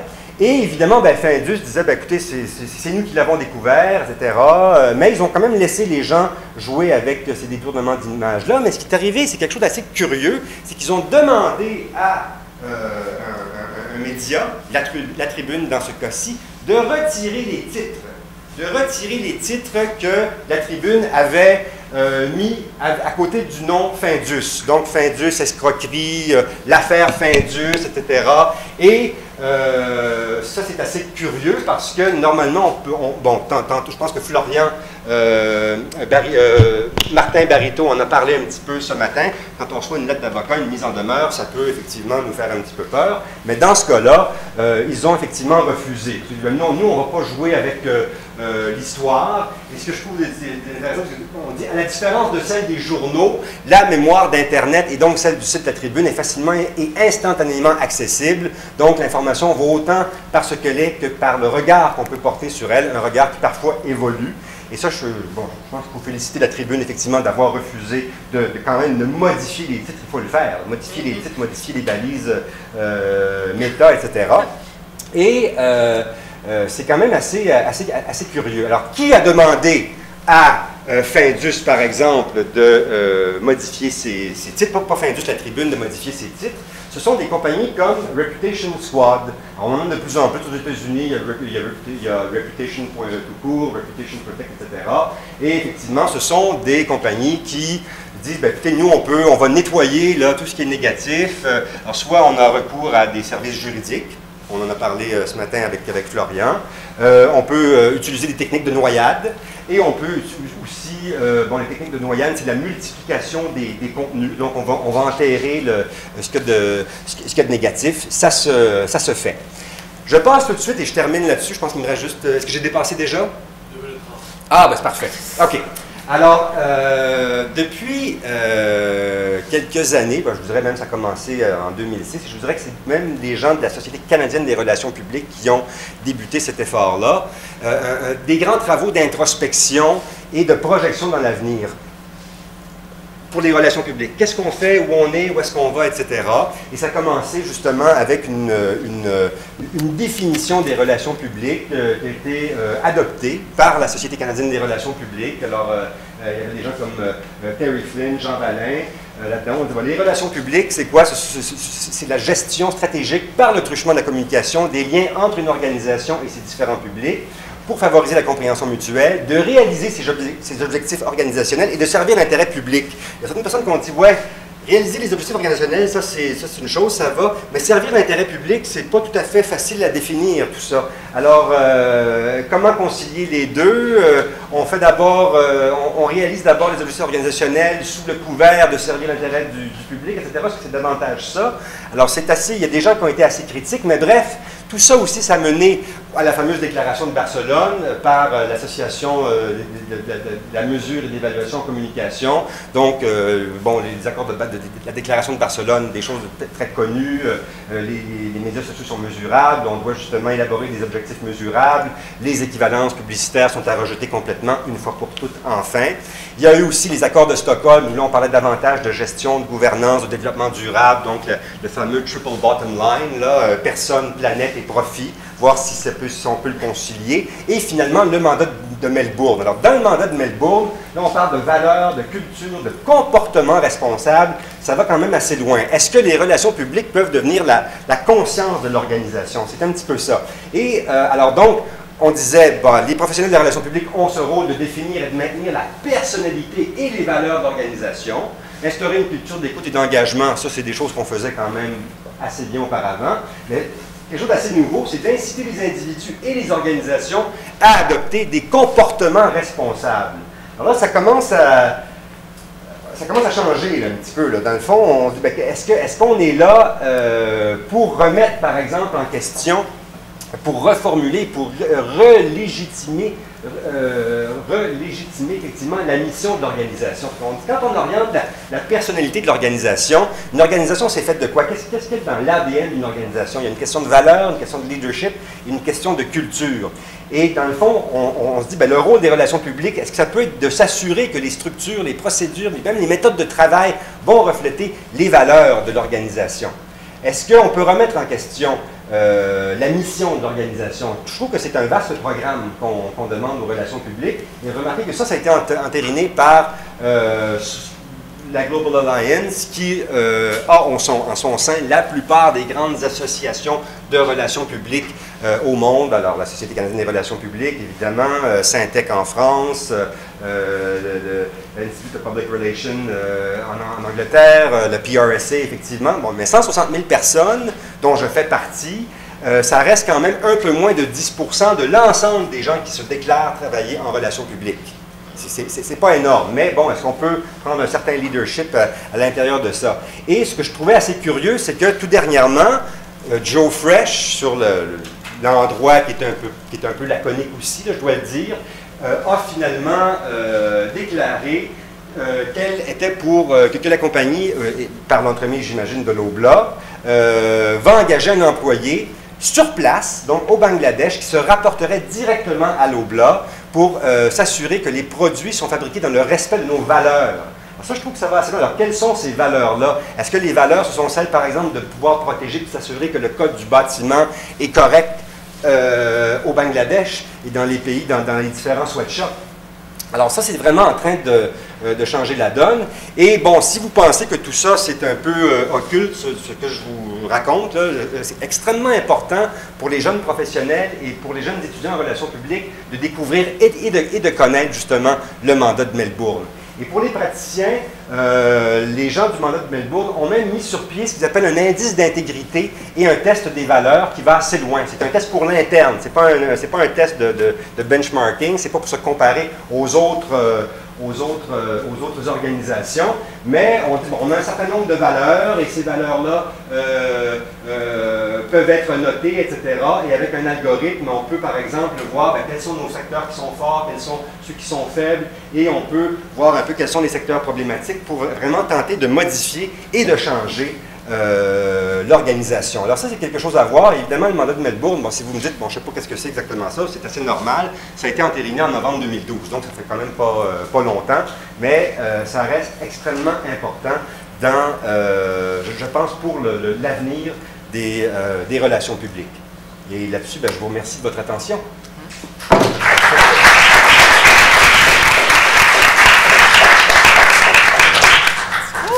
Merci, Patrice. Oui. Alors, je vois que Est-ce que j'aurais pu prendre 1 heure, mais bon. Je vois qu'on met toujours les gens dans une drôle de situation en leur demandant de tenir le temps comme ça de façon rigoureuse. On vous remercie beaucoup de jouer le jeu parce qu'il y a beaucoup de choses très intéressantes dont on pourra continuer à parler, mais je laisse l'Assemblée déjà avoir une première réaction, question, commentaire à Patrice, s'il vous plaît. Le temps que tu reprennes ton souffle. Sans critiquer nécessairement le travail ou de la position de l'OBLA, mais je me demandais si d'un côté, il n'y avait pas un peu bien agi. Si je compare à ce que la Banque Royale a fait, eux autres, ils ont été en réaction parce qu'il y a eu beaucoup d'opposition, mais l'OBLA, dans leur cas, pourquoi mettre de l'avant tout ce qui s'est passé au Bangladesh, quand pourtant on voit que les ventes de Joe Fresh n'ont pas diminué pantoute. On se demande si la communauté ne veut pas trop savoir ce qui se passe. Est-ce que c'est bon ou pas? Ça, c'est dans les valeurs de la communauté, des gens qui achètent. Sauf que ces gens-là ont continué d'acheter. Fait peut-être que leur communauté attachée à Joe Fresh ou à l'OBLA ne voulait comme pas trop le savoir. Donc, eux autres, ils ne l'ont pas mis en avant-plan. Ils ont fait quelques actions pour montrer patte blanche. Mais je me demande si est-ce que ça nuit à leur réputation de ne pas avoir mis ça en avant-plan, mais en même temps, les gens qui y suivent ne semblaient pas vouloir l'entendre à quelque part. Oui, c'est vrai ce que tu dis. Je pense que le problème, c'est qu'on parle beaucoup de responsabilité sociale des entreprises, mais à un moment donné, il va falloir commencer à parler de responsabilité sociale des citoyens aussi. Et quand on va commencer à parler de responsabilité sociale des citoyens, là, ça risque de changer. Déjà, en Europe, les gens sont un peu plus sensibles à ce genre de problème-là. Benetton a failli être mis en faillite en France et en Allemagne. En Allemagne, davantage, il y a peut-être une vingtaine d'années. Les gens n'aimaient vraiment pas les publicités où on exploitait la souffrance des gens. Je ne sais pas si peut-être trop jeune pour les avoir vus, mais bon, on exploitait par exemple un Sidatique qui se mourait, les Albanais là, qui se tiraient en bas des bateaux pour aller rejoindre la côte adriatique italienne, etc. Des t-shirts criblés de balles avec des taches de sang parce c'était la guerre en Yougoslavie. Mais c'est vrai, et d'ailleurs, le Daily Beast le reconnaît, les gens, ils vont l'oublier rapidement. C'est plus important d'avoir un T-shirt à 5,99 ou un pantalon à 19,99 au dernier coloris à la mode que de savoir, dans le fond, qu'il y a 700 Bangladais qui sont décédés. Alors, mais ça, j'ai l'impression que ça Banque Royale, que c'était des jobs qui touchaient les gens chez nous, fait que là, les gens ça a sorti dans les médias, puis ça avait de l'air incroyable. C'est pas le même type de crise, par exemple. Ça, je suis d'accord, sauf que ça nous touchait plus directement, contrairement, nous, en tout cas, c'était différent l'approche qu'on avait en tant que Canadiens ou Québécois. Ouais. Peut-être la fameuse règle du kilomètre mort venait dans les parages, effectivement, mais pour ce qui est de la Banque Royale, ça a touché quelques douzaines de personnes, mais sur un des sites de Radio-Canada anglais, le CBC, c'était la nouvelle qui avait mené à énormément de commentaires. D'ailleurs, jusqu'à présent, CBC Radio-Canada reconnaît que c'est l'histoire qui a porté le plus de commentaires depuis le début de l'année.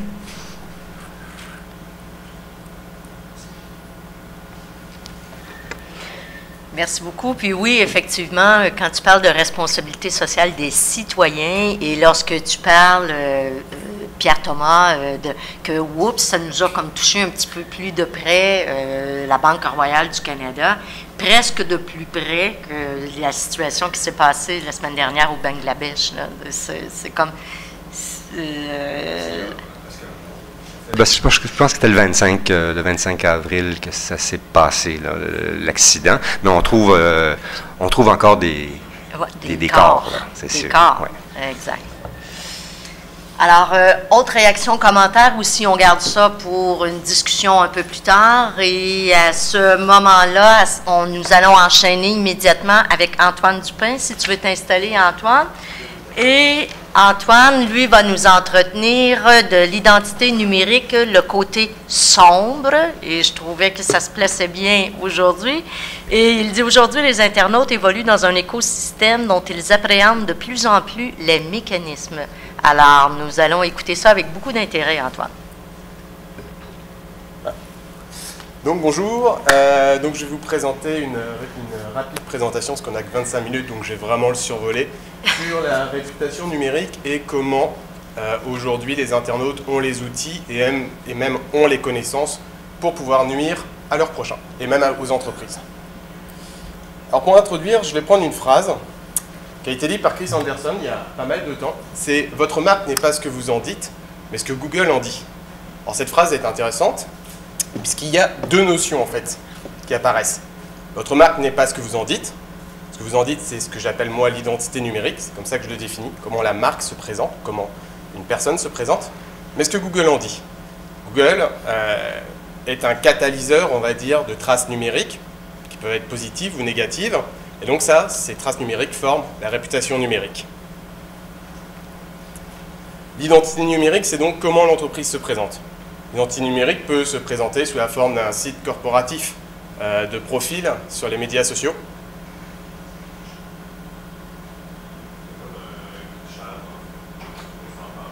De quoi?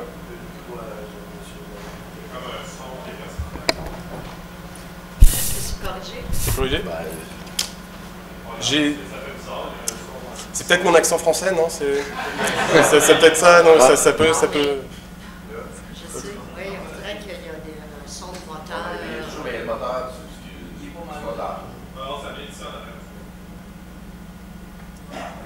Un début de schizophrénie ou c'est ça? Collectif. C'est pour ça que ça aide mon cas. Schizophrène. Donc l'identité numérique se présente, comment l'entreprise se présente. Donc ça va être les sites corporatifs, ça va être les profils sur les médias sociaux, ça va être la publicité en ligne. Donc l'entreprise se voit d'une certaine manière et puis exprime comment elle se voit. Pendant aujourd'hui, l'identité numérique, donc là il y a une petite erreur, c'est pas réputation numérique, c'est identité numérique. Dans leur livre sur l'e-réputation, les auteurs ont identifié les 4 forces de l'identité numérique. C'est la preuve, prouver comment je me présente est réel et crédible. Il faut que ce soit cohérent, il faut que c'est un rapport historique, il faut qu'il y ait une connexion à un univers, à une référence. Cependant, on a beau présenter ces 4 forces de l'identité numérique, la parole des internautes est vraiment très importante. Donc la réputation numérique, elle, va se présenter, donc on l'a vu sous Google, les moteurs de recherche, mais également sur les forums, sur les médias sociaux qui ne sont pas nécessairement référencés, sur les sites d'avis, comme par exemple TripAdvisor. Donc ça forme un panorama émotionnel, négatif, positif ou neutre, et ce dernier peut être appréhendé facilement par n'importe quel internaute. On parle de name googling. Quand je tape par exemple le nom d'une entreprise dans un moteur de recherche, je vais savoir ce que les autres pensent. Par exemple, une bonne réputation numérique, c'est Coca-Cola. Donc Coca-Cola, on l'associe un peu à l'obésité et on voit par exemple dans les actualités correspondant à Coca-Cola que Coca-Cola s'attaque justement à l'obésité. Un exemple négatif, par exemple, c'est Oasis Laçon qui a subi une crise il n'y a pas longtemps. On voit qu'il reste des traces quand même qui viennent égratigner son image. Bon, là j'ai coupé aux premières recherches. Il faut savoir qu'en plus de la crise, il y a des gens qui ont découvert des araignées dans leur jus de fruits, ce qui n'est pas forcément de meilleur effet. Donc il y a plusieurs traces assez négatives qui ressortent. Donc moi, ce que j'appelle Google le miroir informant. puisque un miroir déformant vous renvoie une vérité qui est faussée. Là, Google vous informe sur ce qu'est votre véritable, comment on vous appréhende, à quoi vous ressemblez. Pour ça, une entreprise peut très bien dire « je suis éthique », taper son nom sur Google et se rendre compte qu'en fait, elle n'est pas perçue comme éthique. Donc, on a vraiment le phénomène de miroir qui va vous informer sur une réalité donnée. Pour information, Google, c'est d'ailleurs 3,3 milliards de recherches par jour, donc énormément forcément de name googling aussi. C'est un outil qui est très utilisé tous les jours, qui est très important. Mais attention, ah oui, un petit panneau attention. Il ne faut pas voir que par Google. Aujourd'hui, il existe énormément de plateformes sur lesquelles les internautes peuvent s'exprimer. On parle beaucoup de Google, mais les gens peuvent s'exprimer sur Twitter. Twitter, c'est public, c'est facile à identifier ce qu'on dit d'une entreprise, et puis surtout, c'est dynamique. On peut parler de Facebook, avec les pages publiques qui peuvent être ouvertes par des consommateurs mécontents. Il ne faut pas oublier que la recherche se personnalise. On en parle suffisamment aujourd'hui, mais ce que vous voyez à l'écran n'est pas forcément la vérité. Et puis, l'opinion sur le web diffère de la réalité. Tout le monde ne s'exprime pas sur le web. Puis généralement, les gens qui sont très mécontents ont plus de facilité à s'exprimer que les gens qui sont contents. Le pouvoir de l'internaute. Aujourd'hui, l'internaute cherche et crée. Il a cette faculté-là. Il s'exprime. Il se fédère. Oui, ils peuvent être nombreux. Plus on est nombreux, plus on crée des traces numériques. Il dispose d'outils. Aujourd'hui, un internaute dispose autant d'outils qu'une multinationale. Par exemple, je sais pas, IBM peut très bien ouvrir un canal sur YouTube, des internautes peuvent en ouvrir 10, qui disposent des mêmes outils que n'importe quelle multinationale. L'internaute est hyper connecté. L'internaute est connecté tout le temps. Il peut nuire à une entreprise à n'importe quel moment. L'internaute est enfin initié, ça c'est très important. Aujourd'hui, l'internaute évolue dans un écosystème dont il appréhende les mécanismes et les logiques. Ça c'est très important puisqu'il va pouvoir... Alors, certains sont très spécialisés et vont pouvoir utiliser des techniques SEO, de référencement. D'autres vont le faire naturellement sans être forcément des experts. Donc la réputation numérique est facilement... C'est pour ça que je parlais de côté obscur de la réputation numérique, c'est qu'on peut facilement détourner sur ce premier, par exemple. Alors, j'ai rien contre Nicolas Sarkozy, hein, c'était vraiment un exemple qui était très bien. Pendant la campagne présidentielle, des hackers, enfin, pas des hackers, parce que c'est pas rendu hackage, c'est des experts en SEO, ont réussi à référencer le site officiel de Nicolas Sarkozy sur les mots-clés « trou du cul du web ». C'est un peu fort, on est d'accord. C'est ce qu'on appelle un bombardement Google. Donc je vais reprendre ce que dit Wikipédia. Le bombardement Google est une technique de référencement visant à influencer le classement d'une page dans les résultats du moteur de recherche Google. Là où c'est très intéressant, parce que ça pourrait être très bien ça de pouvoir référencer n'importe quoi sur n'importe quoi, n'importe qui sur n'importe quoi. Ce qui est intéressant, c'est la réaction de Google. Google, suite à ce bombardement, a expliqué « Nous n'excusons pas cette pratique », donc le name googling, ni aucune autre pratique visant à altérer l'intégrité de nos résultats de recherche, mais nous ne sommes pas plus enthousiasmés par l'idée de modifier manuellement nos résultats pour empêcher de telles informations d'apparaître. Imaginez, c'est le président de la République française qui se fait traiter de, désolé, un trou du cul sur Internet, et Google dit « Nous, on ne va pas changer ça ». Donc ça veut dire que les internautes ont un pouvoir sur des personnalités, des entreprises, et que la seule personne qui pourrait agir, c'est Google, et Google dit « Non, ce n'est pas dans notre philosophie ». Ça fait partie vraiment des problématiques à prendre en considération. Et les exemples ne manquent pas. Alors j'ai pris Trou du cul web parce qu'il y avait la réaction de Google, mais il existe plein d'exemples. Si vous allez sur Wikipédia et que vous tapez Google bombing, vous allez trouver énormément d'exemples. Un autre exemple, Google Suggest. Vous savez, Google Suggest, c'est quand il y a beaucoup de résultats associés à un mot-clé, Google va vous proposer de affiner votre recherche. Donc là, par exemple, c'est ce que j'ai trouvé sur un blog, en cherchant juste comment pourrir la réputation numérique d'une personne. Et donc, on voit qu'à partir d'un budget de 5 $ à l'époque, on pouvait altérer le résultat de Google Suggest. Il suffisait juste de créer un robot sur Amazon qui consistait à faire des recherches sur des mots-clés pour 5 $. Et au bout d'un mois, on avait réussi à altérer. Ça veut dire que si j'ai une entreprise j'ai une entreprise qui est concurrente, je peux très bien, pour 5 $, faire en sorte que quand un internaute va taper le nom de cette entreprise, eh ben, je vais mettre voleur à côté ou je vais mettre autre chose dans Google Suggest. Donc c'est très facile à modifier. Alors il y a plusieurs exemples de nuisances. On pourrait parler des faux profils pour dénigrer des tiers. Ça c'est très facile à faire. Vous ouvrez un Facebook au nom d'un PDG de votre entreprise concurrente, puis vous faites plein de choses avec. Vous pouvez créer des fausses pages, évidemment. Vous pouvez créer des faux commentaires sur les blogs. Ça, j'aime bien celle-là parce que c'est assez sournois, je trouve. En fait, vous allez sur un blog, vous mettez le nom, le prénom de votre concurrent, par exemple, du PDG de l'entreprise concurrente. Vous mettez son adresse, pourquoi pas, puis vous mettez n'importe quoi dedans, et vous verrez qu'il va très bien se faire référencer sur les moteurs de recherche. Vous pouvez créer également des faux blogs, vous pouvez créer des faux avis. Les faux avis, actuellement, sont un vrai fléau sur Internet, puisque les entreprises ont compris justement qu'ils pouvaient facilement dénigrer la réputation d'un concurrent en créant ces faux avis. Alors il se pose un problème, donc j'ai fait une coquille, j'en suis désolé, c'est pas le doigt à l'oubli, mais le droit à l'oubli. Alors le droit à l'oubli, c'est la faculté, lorsque des traces numériques négatives sont arrivées, que les gens puissent les retirer. Donc là, c'est un exemple que j'ai trouvé dans le post. Alors là, je vais quitter un peu le monde de l'entreprise, je vais me mettre directement sur les particuliers. Là, c'est vraiment intéressant, parce que la personne qui a fait ça n'est pas du tout un expert en SEO. Une dame a fait des pratiques sexuelles, comme beaucoup de gens le font, avec son compagnon, puis il l'a filmé. Et puis elle a dit à son compagnon, désolé, je ne veux plus de toi. Lui, qu'est-ce qu'il a fait? Il a dit, d'accord, tu ne veux plus de moi, alors je vais mettre la vidéo sur YouTube, mais comme il est initié à l'écosystème dans lequel il évolue, il s'est dit, dans le titre, je vais mettre le nom, le prénom de la dame, je vais mettre le lycée dans lequel elle travaille parce qu'elle était professeure, puis je vais mettre les positions.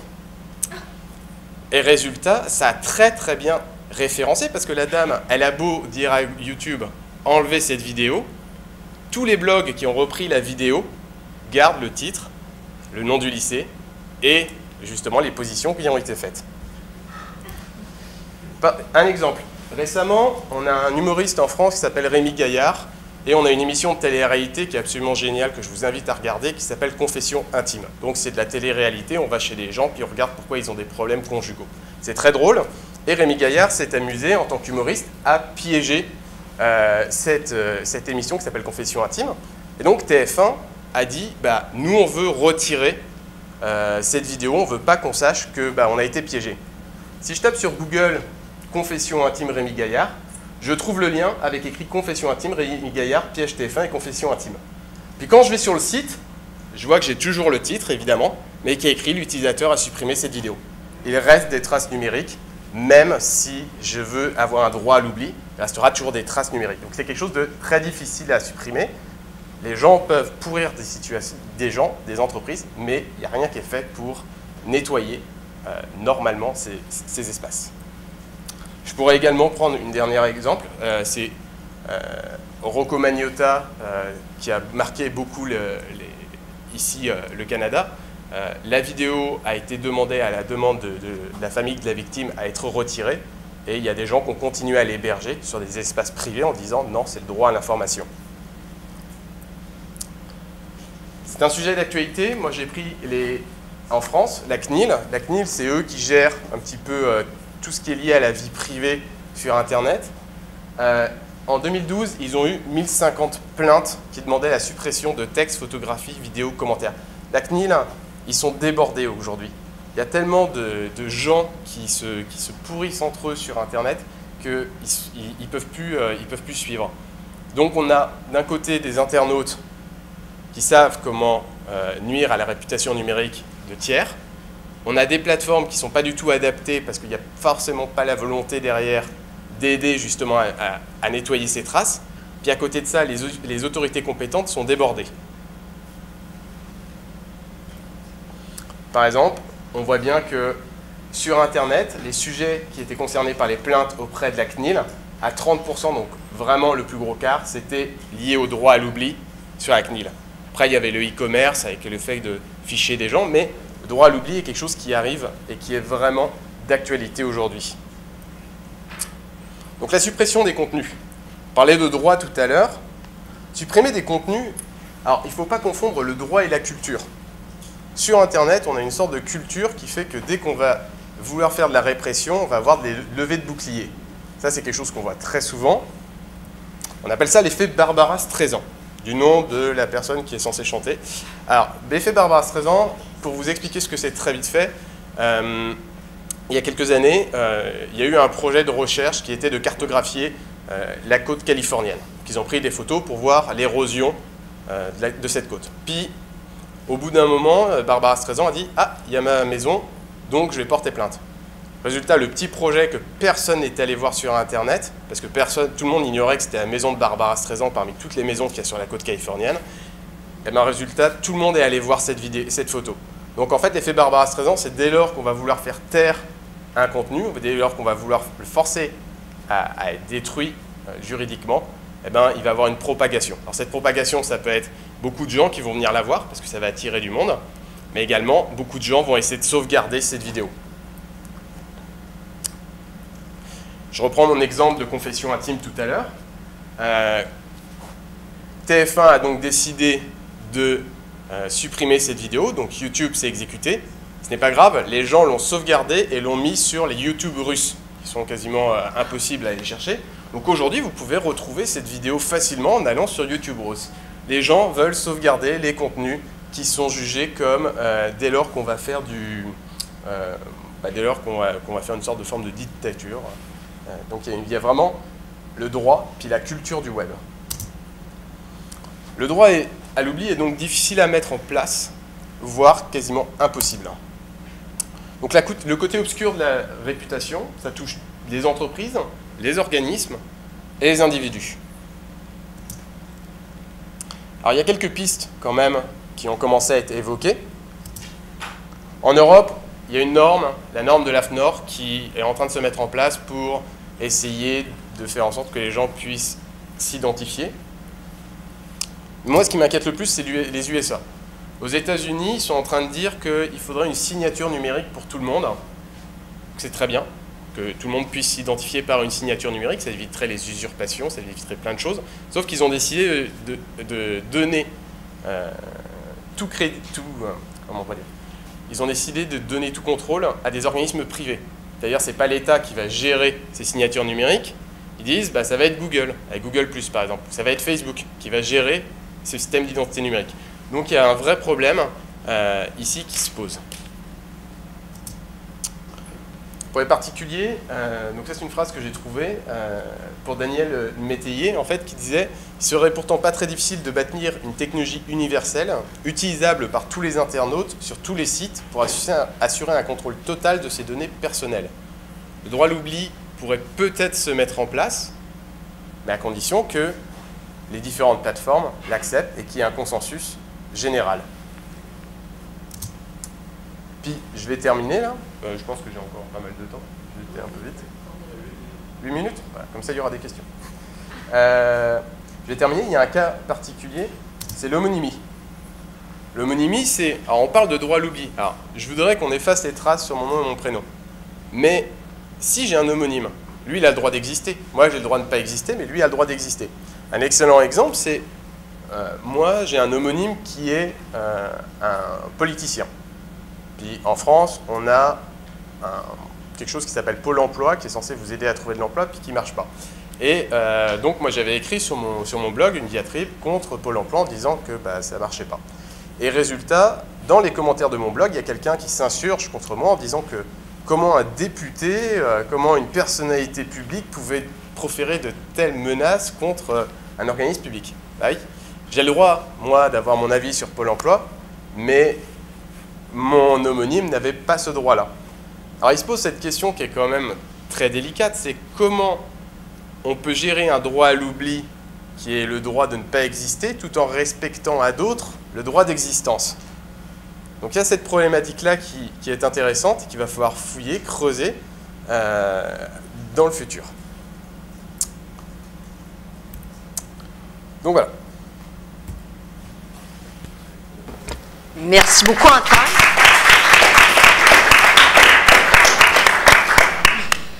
Questions, commentaires, réactions?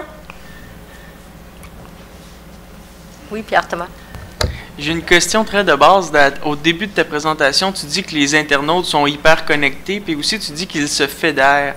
Quand on se fédère, c'est autour d'un sujet, d'un intérêt commun, mais c'est sous quelle autorité que tu dis que les internautes se fédèrent? Dans quel contexte que on peut dire ça?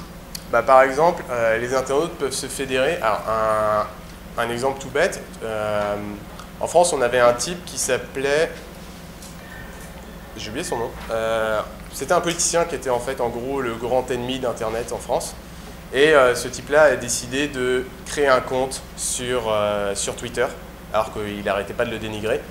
Et puis, les internautes sont fédérés pour le signaler en tant que spam. Et donc, son compte a été fermé au bout de 24 heures.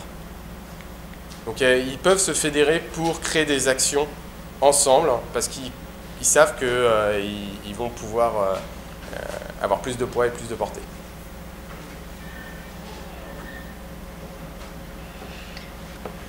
Autrement dit, est-ce que, tout à l'heure, quand tu parlais d'essayer de supprimer des commentaires demandés à Google, et même si on s'appelle Sarkozy, ils n'effaceront jamais un commentaire sur la réputation, sauf qu'un groupe qui se fédère comme ça et qui décide par eux-mêmes qu'ils sont capables de créer un mouvement, ont plus de pouvoir que de demander juste de supprimer. Eux peuvent finir par supprimer quelque chose, supprimer des comptes, supprimer des... Ils ne vont pas réussir à le supprimer, ils vont réussir à le noyer dans la masse.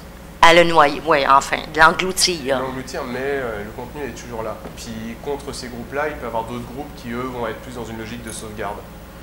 Oui, c'est ça. Le droit d'existence. Le droit d'existence. Qui confronte le droit à l'oubli. La liberté d'expression, tout ce qui va justement vers les libertés individuelles. Oui, il y avait une question là-bas. C'est une question peut-être pour Antoine, si, au niveau de l'identité, de comment effacer l'identité de quelqu'un quand on a un homonyme, le problème en soi vient du fait qu'on a... c'est un mot-clé. Antoine est un mot-clé, puis c'est dur de l'effacer parce qu'il y a d'autres mondes qui ont le mot Antoine. Facebook a une réponse, on a tous notre identité et il peut y avoir plusieurs Antoine à la fois. Est-ce que vous pensez que la solution, ça serait éventuellement que tous les mots-clés comme Antoine pourraient être reliés à une identité quelque part? Et oui, il pourrait y avoir un autre, Antoine Dupin, qui pourrait être un politicien, puis on n'effacerait pas lui, mais quand on lit quelque chose à quelqu'un, que cette identité sur Facebook ou sur Google+, pourrait être un jour une manière de reconnaître le droit à l'oubli. Mais en fait, Google avait déposé des brevets. Si je me rappelle bien, en fait, Google essaye de mettre en place, à travers Google+, une sorte de signature numérique, justement, qui permettrait de pouvoir séparer les identités et de ne plus avoir ces problèmes d'homonymie. Après, je ne sais pas où ça en est, mais je sais que les brevets ont été déposés, qu'il y a quelque chose qui a été fait dedans. Moi, j'avais écrit un article dessus, justement, et on va vers... Mais c'est ça qui est un peu gênant. Est-ce que c'est le rôle des sociétés privées comme Google ou comme Facebook de pouvoir dire cette personne est bien cette personne et celle-là est une autre, ou est-ce que c'est pas au rôle de l'État à un moment donné de dire c'est à nous de prendre les choses en main? C'est un peu perdu de ce bord-là déjà. Il me semble que ça fait déjà 10 ans que les compagnies privées ont pris de l'avance sur les États. Mais après, même s'ils ont pris de l'avance, je suis d'accord, pour l'instant c'est eux qui ont le plus d'avance, c'est eux qui ont le plus d'outils, mais est-ce que l'État peut pas essayer de rattraper ce retard? Est-ce qu'il ne peut pas essayer? Est-ce qu'il n'y a pas une volonté quelque part? Je ne sais pas.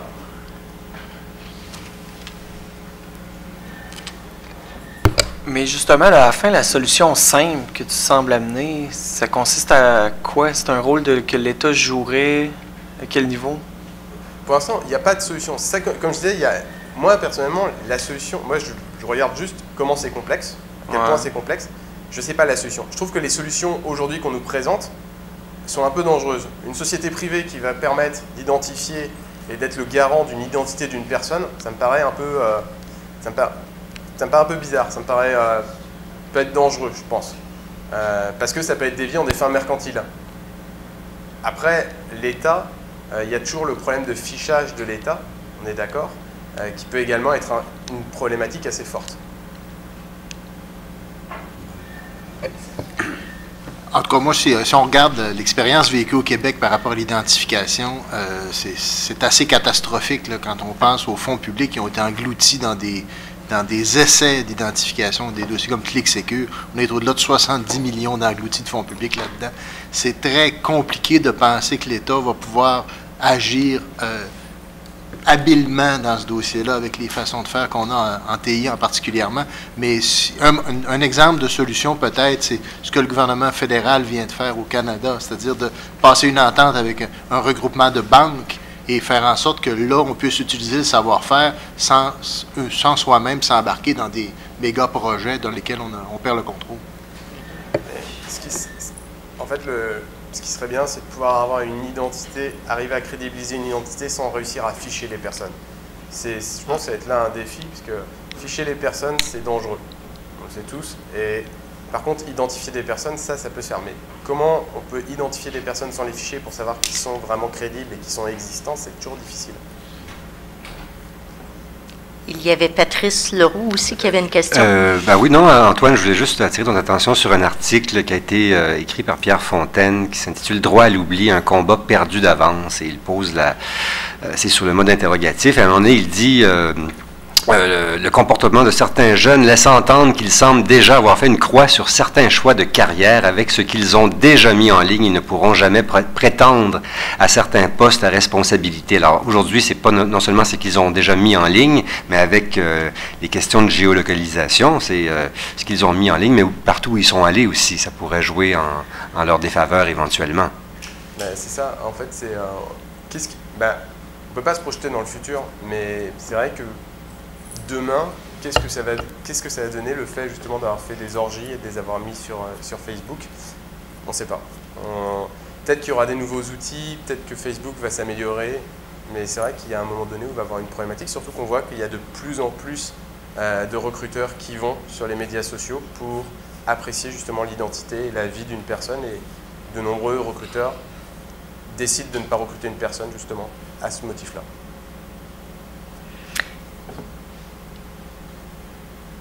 Oui, Jérôme?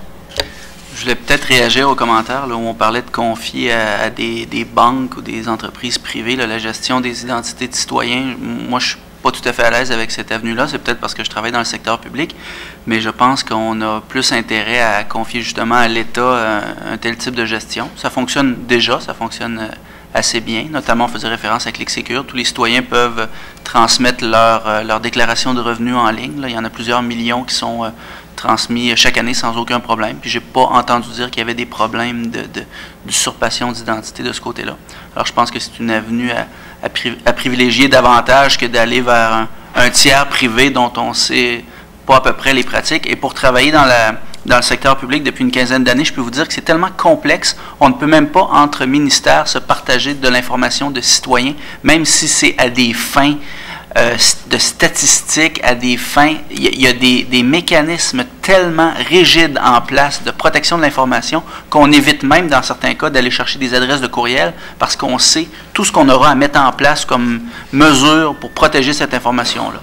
Alors, je voulais juste faire ce commentaire-là. Une chose qui est intéressante, c'est en Angleterre, ils ont commencé, alors je ne sais pas où est-ce qu'ils en sont rendus, mais il y avait un moment donné où ils avaient proposé aux citoyens d'utiliser les outils de connexion sociale, comme Facebook Connect ou Google Connect, pour accéder aux services publics. Par exemple, remplir ses impôts en se connectant par Facebook Connect.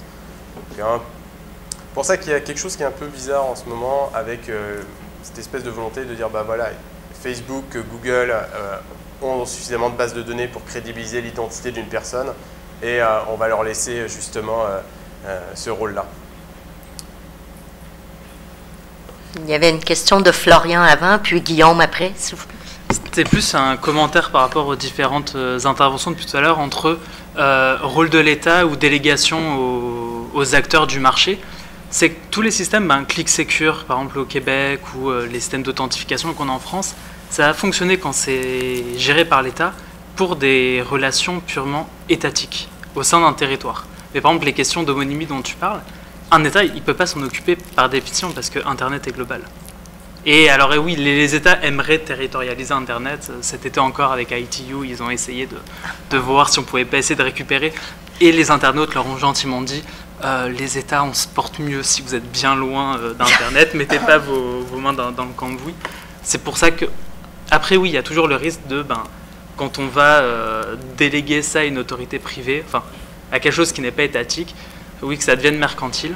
Mais en même temps, je pense que la gestion des données personnelles, c'est devenu un business depuis bien longtemps. Et c'est pour ça qu'il y a des lois super strictes qui s'appliquent aussi aux autorités publiques sur les échanges de données personnelles.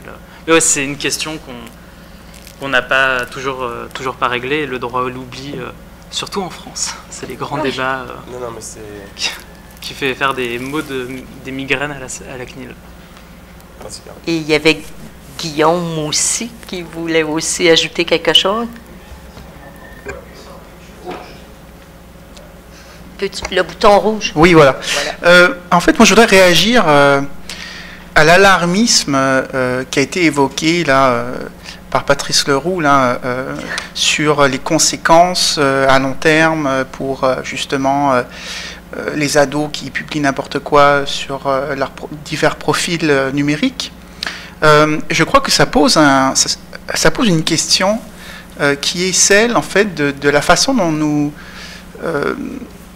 comment dire, dont nous prêtons du sens à cet agrégat d'informations qui définit, d'ailleurs c'est ce que Patrice Leroux propose, hein, c'est donc, si je ne me suis pas trompé, c'est de définir finalement la réputation numérique comme un agrégat de différents types de discours, de différentes provenances. Mais en fait, cet agrégat, bon, si je crois qu'il peut se dégager des polarités pour une organisation comme Findus, comme La Sonde, etc., pour un individu, c'est tellement éparpillé que ça repose beaucoup sur ce qu'on en fait, sur la réception de ces informations, de ces données, de ces discours d'un individu ou sur un individu. Et je crois que tout repose en fait sur le jugement des personnes qui seront formulées, finalement ces jugements seront formulés sur d'autres individus, certes à travers leur perception de ces traces numériques. Et là, à partir du moment où justement on ne sait pas quelle évolution vont caractériser en fait disons les perceptions sociales de certains comportements, hein, il est difficile de... à mon avis, enfin, j'ai tendance à ne pas être si alarmiste, parce que je me dis que dans un contexte où ce sera généralisé, où tout le monde publiera des choses plus ou moins triviales sur soi sur Internet, à la limite même, ça pourrait être une marque de normalité qui pourrait être rassurante davantage que l'absence de toute trace. Alors voilà, je lance... Non, mais de toute façon, les pratiques de recrutement, dans les pratiques de recrutement, on trouve de toute façon toujours du bon et toujours du mauvais. Là, récemment, rien que récemment, il y a eu un autre événement où un monsieur de Montréal nous expliquait qu'il utilisait le Score Cloud pour recruter ses salariés. Et alors que le Score Cloud ne rime à rien et ne sert à rien.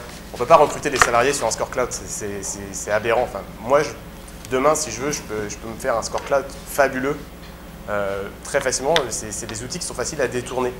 Mais c'est des pratiques de recrutement qui sont nulles, on va dire, qui servent à rien, qui n'ont aucun intérêt. Mais de toute façon, il y aura toujours des pratiques négatives dans le recrutement. Donc que ce soit pour retrouver les traces ou pas, numérique plus tard. De toute façon, il y aura toujours des gens qui seront intelligents, puis d'autres qui seront à côté.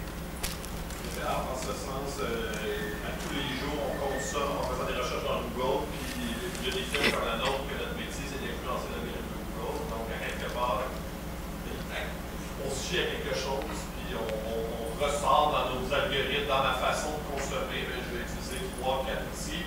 Probablement que la personne dont tu parlais utilise 3-4 outils, dont Cloud pour faire son recrutement. Ça fait partie de son algorithme interne pour faire ses choix. Je voulais juste te faire réagir. Non, c'est pas bien. Alors, écoutez, voici ce que je vous propose, c'est que on voulait... Merci beaucoup, Antoine.